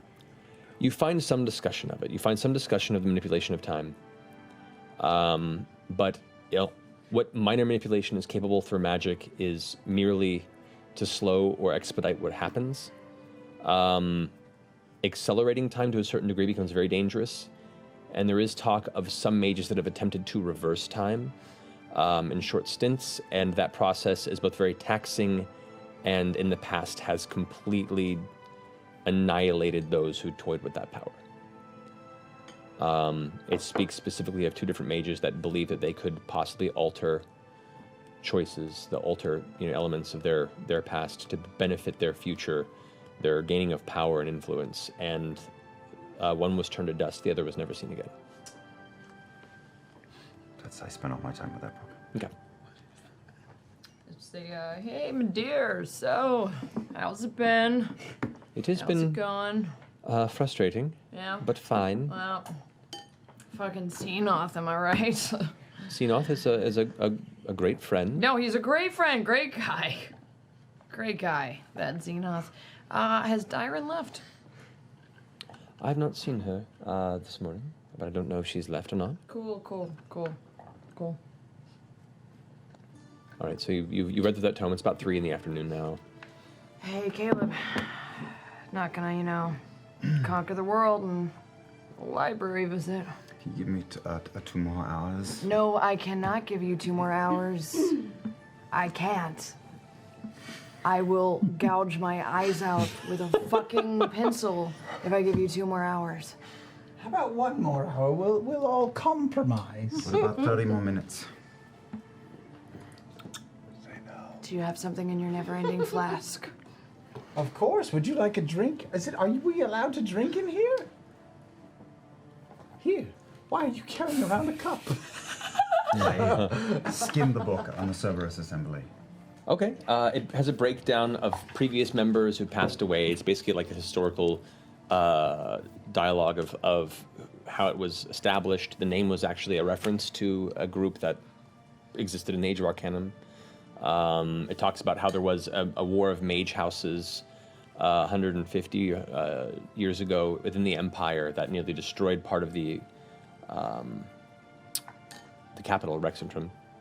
And as part of the ceasefire and the arrest of all these mage houses that were at war, as opposed to imprisoning them, they agreed to basically bind themselves to the Empire and work for them. And that's the Cerberus Assembly was established as a power under rule of the king.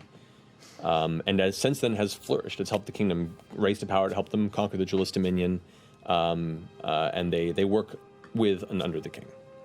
Good. But it talks about members, and it talks about what they do.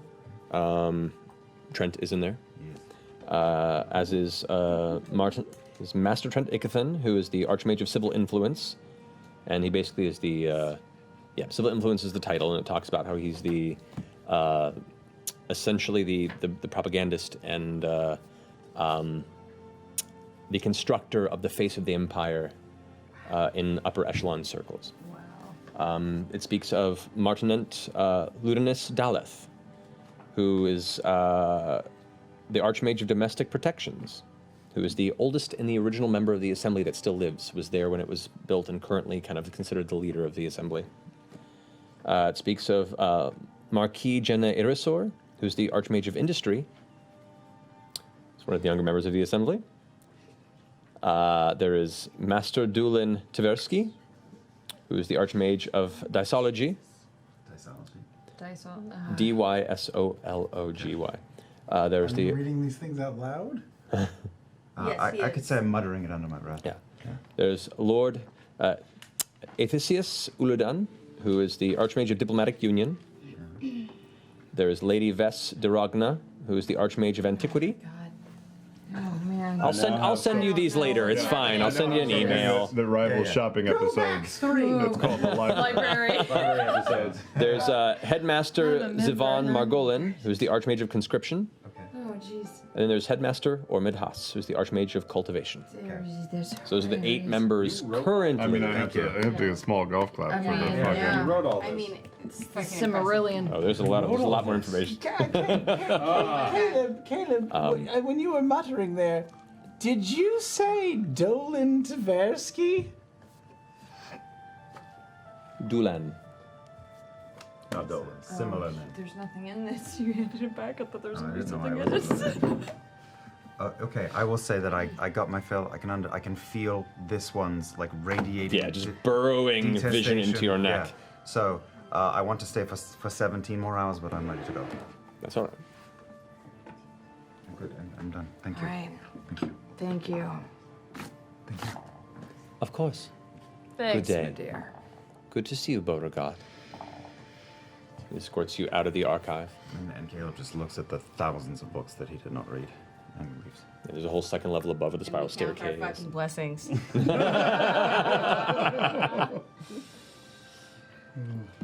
You know, you're not going to find any answers in any of those books. Let's go find the others. We've already left the city. They're in a different campaign. What do you mean it's been 17 years, Pumont? Yeah. What do you mean? So you guys, what are you up to in this time? 'Cause it's been about Anything. We ate like 3 shepherd's pies. we killed the guy and we hit him in the room. We stuck him next to the skeleton. Yes. It was great. We did our taxes. Molly told all of our fortunes. Yeah. You've gathered all your materials. You All went and of checked our on your shit. cart, which is now currently. We just pushed the giant rotting head out of it and left it on the street. Okay. Yeah. It is. That is a nasty It's fucking basically a manticore head. pool. Yeah, That's- like that's the a flesh is jack-o'-lantern slung in off of it at November. this point. Yeah, it's pretty rough. Deep November. But yeah, you save your cart. The horses are still there. The horses you had, at least. Hey, you guys.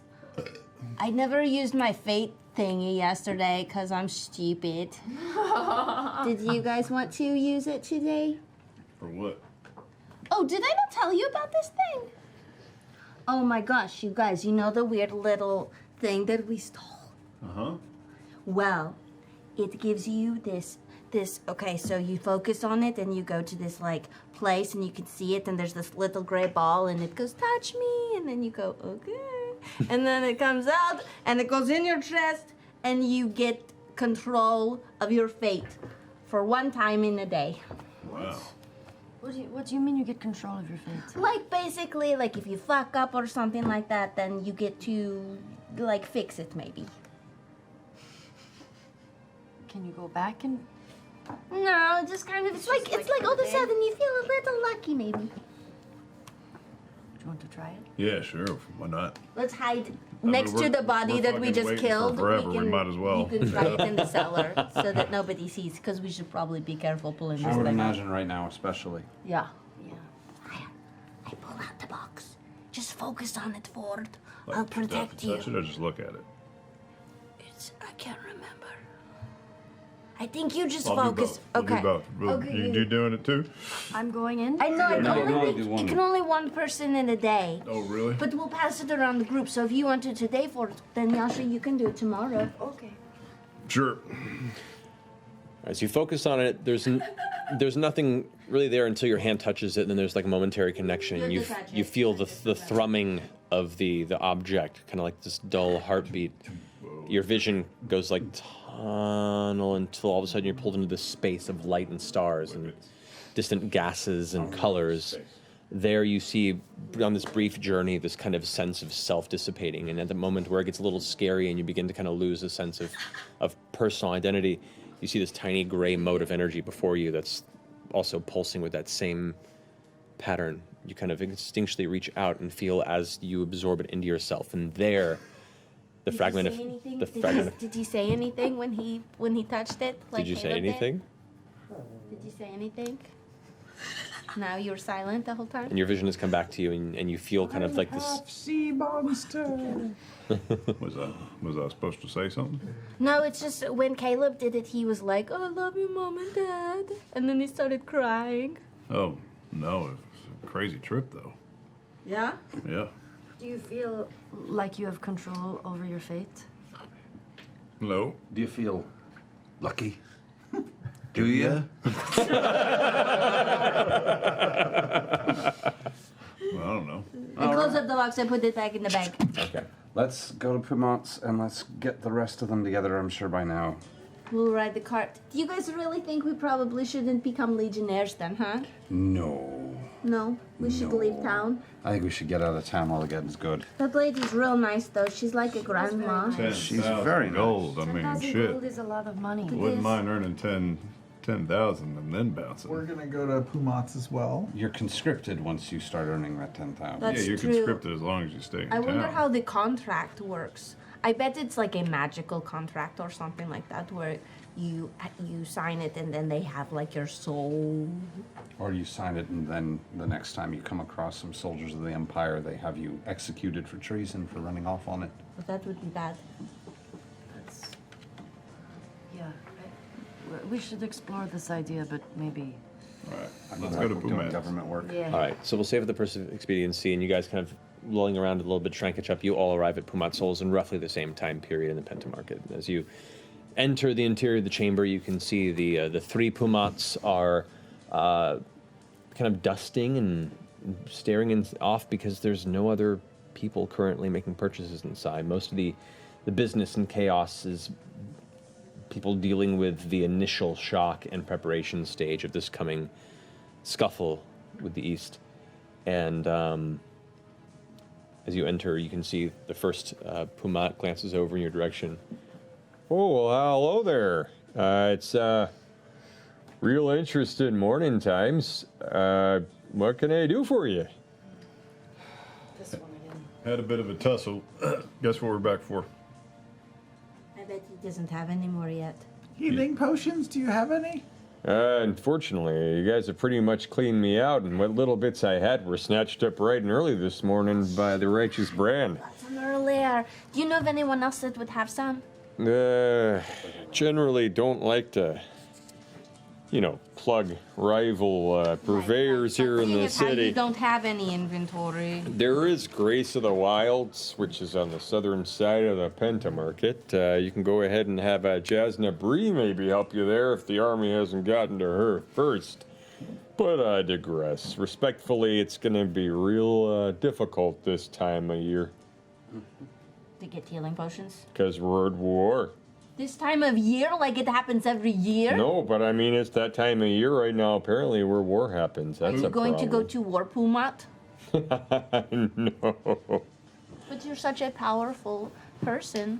Don't you think you would be helpful? I don't think that's any of our fates right now. Isn't that right, boys? And they're like, yeah, no, it's not. I don't fit. Nah, no, warfare is not my thing. I know we were in here very recently. You haven't got any overnight special deliveries of anything interesting, do you? Unfortunately, you've kind of you've taken the bulk of what was there, other than a few odds and ends that you couldn't afford previously. Do you have any of that paper that I've been purchasing so much of? We got a little more paper, yeah. Could I purchase, say, 200 gold worth of it?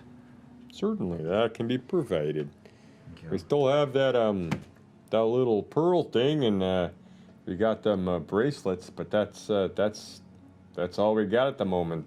Mr. Prime back there is hard at work, and he turns back and he hears his voice think, "Yeah, I am. Got a lot of stock to kick up now. You kind of cleared me out for a while, which thanks for that." You're welcome. What was the pearl again?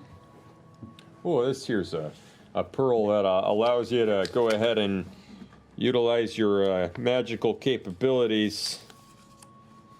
Let's see here. Yeah, you use a command word and it allows you to kind of regain one of your spells. How much was it? How much was that? This one runs you roughly about 350 gold I pieces. would like to buy that, please. Thank you. Alrighty, by all means. Is it one use only and then it's gone forever? Once per day.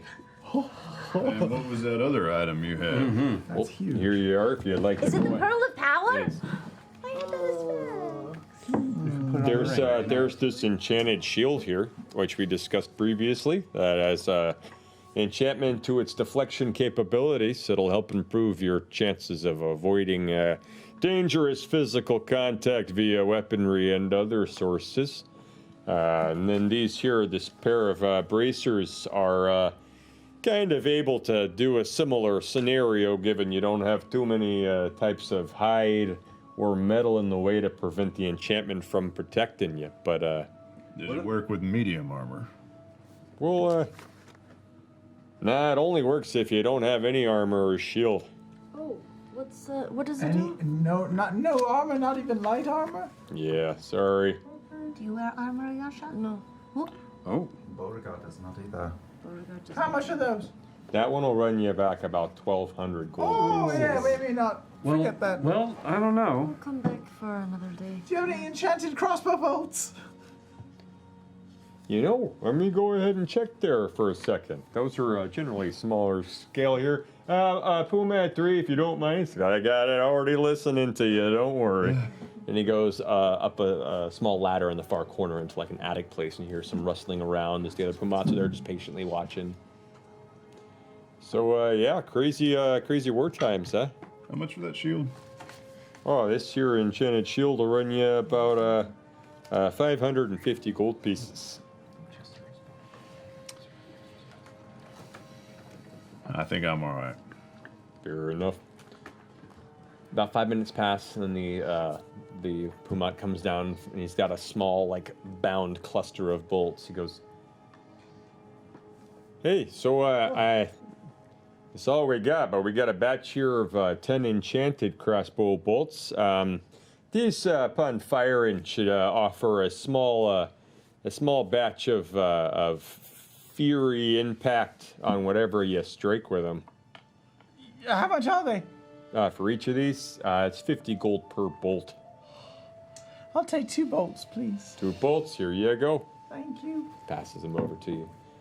So these bolts, upon impact, do an additional 1d8 fire damage. Nice. You have 2 of them. And it's one use only. Okay. 1d8 fire damage. Great. I mean, you may have a chance of recovering them, depending, but... Okay, cool. What did we decide? Are we leaving town, or are we doing something else? We got an offer to work for the city.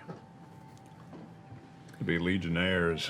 Protect it while its troops and hunters and mercenaries are going to the front lines. There are bounties of up to 10,000 gold in reward if we stay. Caleb, do we want to stay? Are there things here that you need? I defer to the group. I think we work well together, and, whatever you think is best. 10,000 gold. 10,000 gold is a lot of money. That's. They want someone really important dead, is what it sounds like to me. Yeah. Sounds like an expensive enemy to make. Our other option being fleeing the city. There were We no already postings pushed for... the nasty head out of our wagon. Oh. Should have done that like a week ago. Good call. Yeah. I am legitimately happy to go in any direction far away from the front line, personally. Is joining the city joining the war? Is that what they made it sound like? I don't believe so. I think it's a slippery slope. Joining the city is protecting the city more than it is joining the war. It's conscription. City's a part of the Empire. But you're under contract for 15 gold a week. What about your interests in the halls of erudition here and the academy? Oh, the Sultrus? Yeah. Yeah, I'd like to see it, but I guess I'm not in a terrible rush. The big one's in Rexentrum anyway. Mm-hmm. I think we'll make gold wherever we go. I agree. Does this say there's kids disappearing up north? If we stop by the Merchants Guild, we may still be able to be armored escorts for people. Or we could just leave. Or we could just go. Check by the Merchants Guild, see our options, and then make a decision from there. Sure. All right. Coasting is not a bad idea either. There's not as massive a gain, but there is not as high a risk for whatever this 10,000 gold target is. Yeah, let's not do that one. Could play it safe. And just be armored guards. This means we're staying together, though. Oh, I thought, yes, that was a given, right? I mean, we all work so well together. I like it. We make really good roommates. We do make such good roommates. Well, Bo, I don't. do you want us to stay together? I think we make a good team. I think there's more to be had here. All right. It might run out, who knows? I'm not an optimist, but I think there's still more to be had. Do we make a polite exit at the least, or do we just bug her out? She seemed pretty heartfelt. I think a polite exit would be thoughtful. I'm fair for that. Merchants Guild, then polite exit. Yeah, maybe we'll rustle up WC, Lou, John, Crapper, and Shitter, and Toilet. Oh my god, that's right, our horsies. Yeah. Yeah. Any other business you want to do before you decide to leave the city? Did you want to swing by and see if just can we Our pop into merchant. the other shop? Yeah. The old Grace of the Wilds and see if they have any healing potions just to check out. Okay. Yeah. Just in case, because we are In out. the interest of time. Yeah. In the interest of time. Do they have it?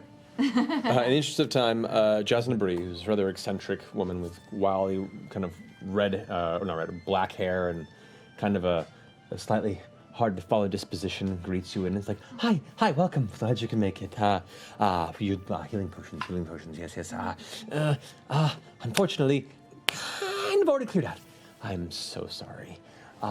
Give me a week. I will have a fresh batch available and happy to help. Definitely buy back in a week. Wait.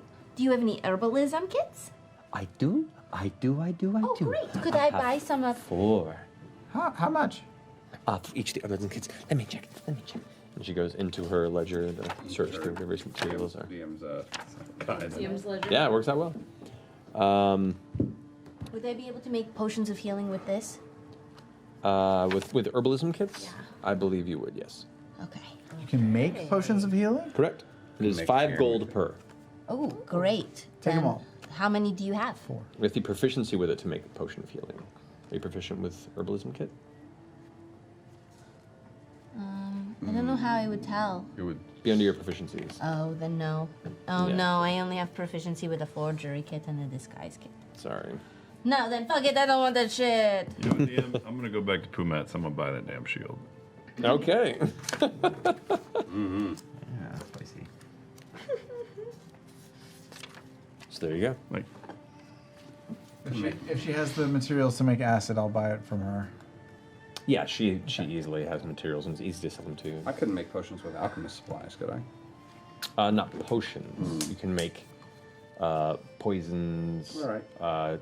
acid, various like alchemical constructs. But that's the Alright. gist of it. Does she have any badass weapons? Any like badass sticks? No, she's purely a purveyor of salves and natural remedies and yeah.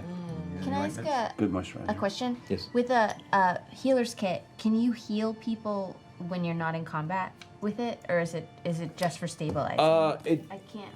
The healer's kit usually can be used to stabilize somebody. Uh-huh. There's a feat you can take that allows you to spend an action to heal someone with it in combat. It's called the healer feat, Oh, okay. which is actually pretty cool. Yeah, I'll look at that. For, Turns a anybody few into a levels. combat healer. Yeah. But yeah, Okay. so You can go say goodbye to somebody and leave? Yeah. Are we checking the merchant? merchants to see if there's any armed escort requests out of the merchants who's helming that? guild? I don't know. Fjord! not me. I'll do it. All right, I'll make an come with investigation you. check. An investigation check. I'm coming with her. Okay, I'll help you. Us 3. Oh, that was bad. Whoa! Terrible. Well, she's helping you with it. It's an advantage on you. Your roll doesn't count. Oh, good. So. That was a 1. Still better. Oh no! Slightly better. Oh That's god. even possible. 5. 5. You gather that the knowledge of this war has blindsided most of the merchant guilds in Zadash, and best you can tell, most of them are in the process of getting ready to figure out what their next endeavor is. Those that would be leaving won't be leaving for a few days. But if you hang around, you may be able to pick up that kind of work. Okay. Okay. That's something. Well, I think we'd have to wait, so maybe we should just go. Should we say our goodbyes to Grandma? Orlantha? Yeah. We'll just Sure. swing by and say, sorry, we are declining. All right. As you guys make your way back to the King's Hall, you are escorted back into Orentha Stonegrip's office. As you enter, I see you've returned. I appreciate your expediency in getting back to me. Her kind of crackling southern drawl breaking through with her bright dwarven smile. Considering what we've discussed, what have you come to a conclusion on? I think we are probably not going to be able to help out right now. I understand. It's not you. It's us. It's us. We're not ready for that kind of commitment. I understand. That's all right. You're gonna make an adventuring party very happy someday. I hope so. Well, we'll send someone else after the hawker. After the what? The hawker. That was who we were gonna The send you hawker? after. What's a hawker? Hey, don't worry about it. Well, what? What's a hawker? Tell us Can what, anyone know what a hawker is? No, I don't Which know what hawker spelling is. are you using for that word? No. AWK or Yeah, like OCK? No, HAWK. Yeah. Like a monster or something? No.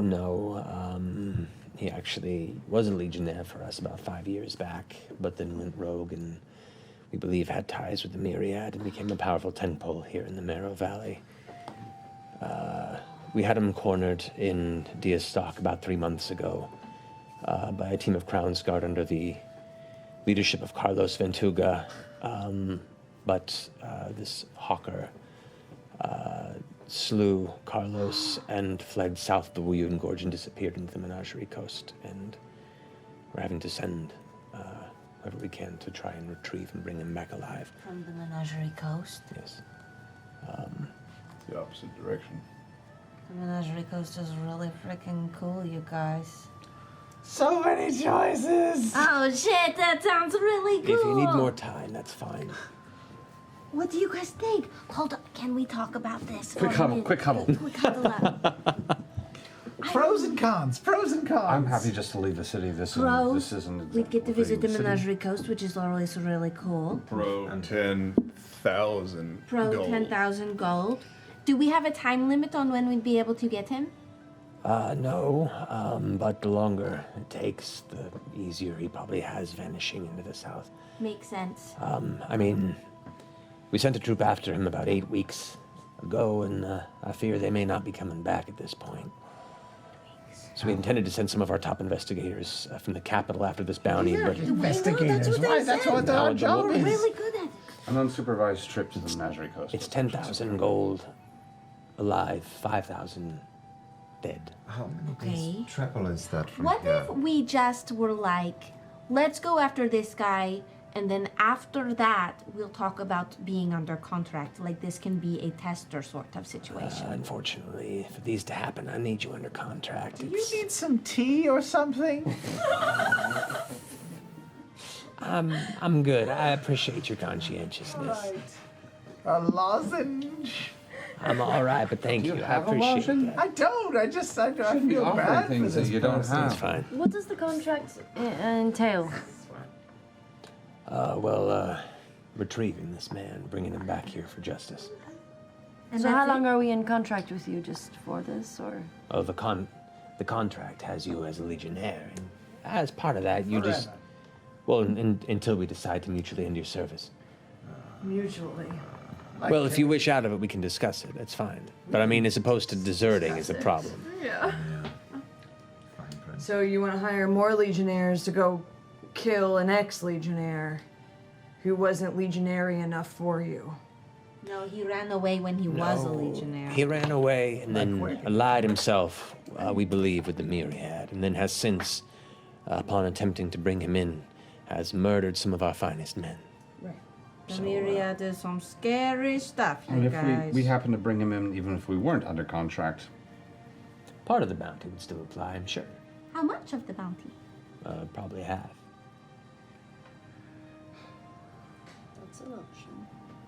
But if we were part of the contract, then we would get access to a bunch of stuff.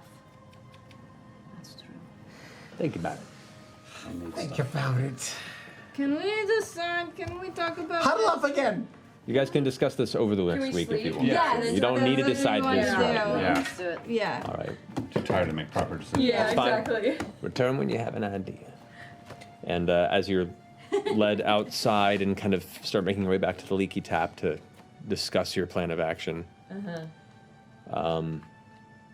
they're waiting. I would hit the save point. You know, I yeah. know. Like, I don't know what to do. As you guys head back to the leaky tap, the righteous brand are making their way through the city. They're kind of, it's a kind of a weirdly solemn, unexpected military parade, essentially, as they're just gathering supplies and making their way through. And it's kind of a show of strength and to help rise the spirits of people that seem confused and worried about this coming conflict. So it does tend to calm nerves, and a lot of the children seem excited to see them coming down the streets on their horses and their armaments in display. While you're kind of watching it go by, a voice kind of whispers up next to you and goes, "Psst. Hi." You turn and you see hood up, Kara. She goes, sorry, mean to bother you. If you have a moment, things are getting strange around here, and the gentleman may have a bit of work for you. Oh, we're the prettiest girl in town. In the middle of the goddamn night. We'll pick it from there next week. In the middle of the goddamn night. You guys Well, made it's gonna be you so guys wasted made us. quite a display last night in the victory pit. You just made it 3 times as complicated in 7 seconds. Yeah, I know. Knew it was coming. So I'll pick up on that. However, you guys do level up. You hit level 5. What does that mean? Level 5. That means it's all roll some hit points to finish off the evening here. Okay. Right now? Yeah. Oh gosh. Oh gosh. Oh boy. Okay. Okay. That's my hit point. So we'll start over here. We'll go in order. 10 or an 8? Oh yes. All right. So what'd you get, Bo? I roll an 8. I rolled a 7 plus 3. There you go. Wait. Right? Whatever your Constitution modifier is. Plus 3. Yeah. Yes, 10 extra hit points to Bo. What'd you get, Nut? I mean, I roll a Roll a D8. D8. Everybody I got a rolls D8? 7. Nice. No. No, it's a. No, everybody rolls a D8? No, No. Different always each more. For every class. So for you, it's I believe for Warlock, it's also D8. You add your constitution, I have to let you roll.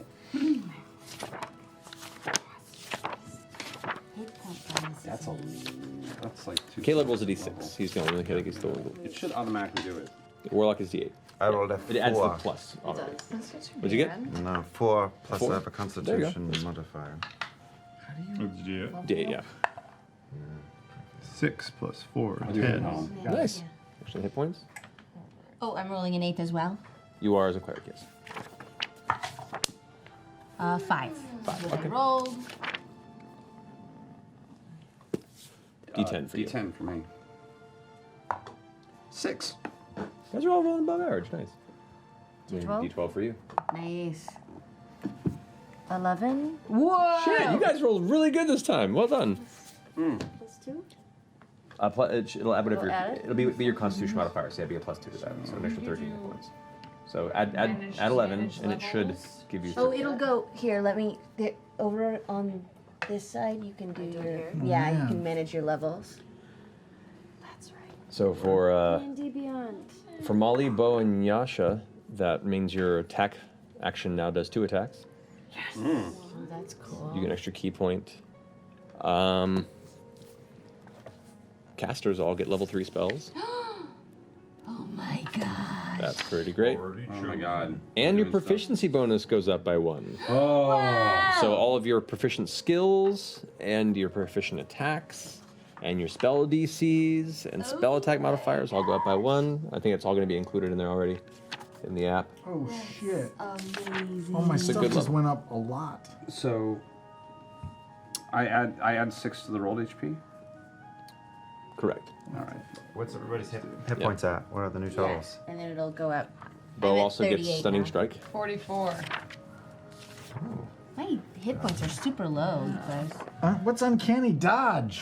The best thing. Oh, you got uncanny dodge.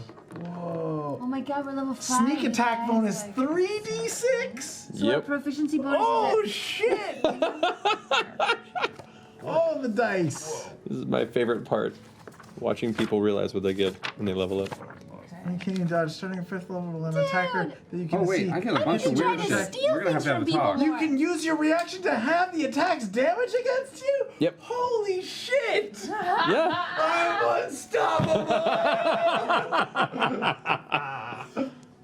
That's part of the reason that Vax survived so much in the last campaign. Man, fuck those meteors. Yeah.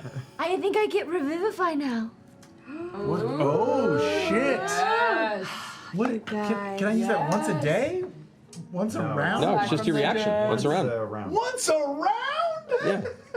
Holy shit! I think I get a new blood I'm a curse. golden god. Oh, I can't wait. I want to have a conversation about that before we go into that.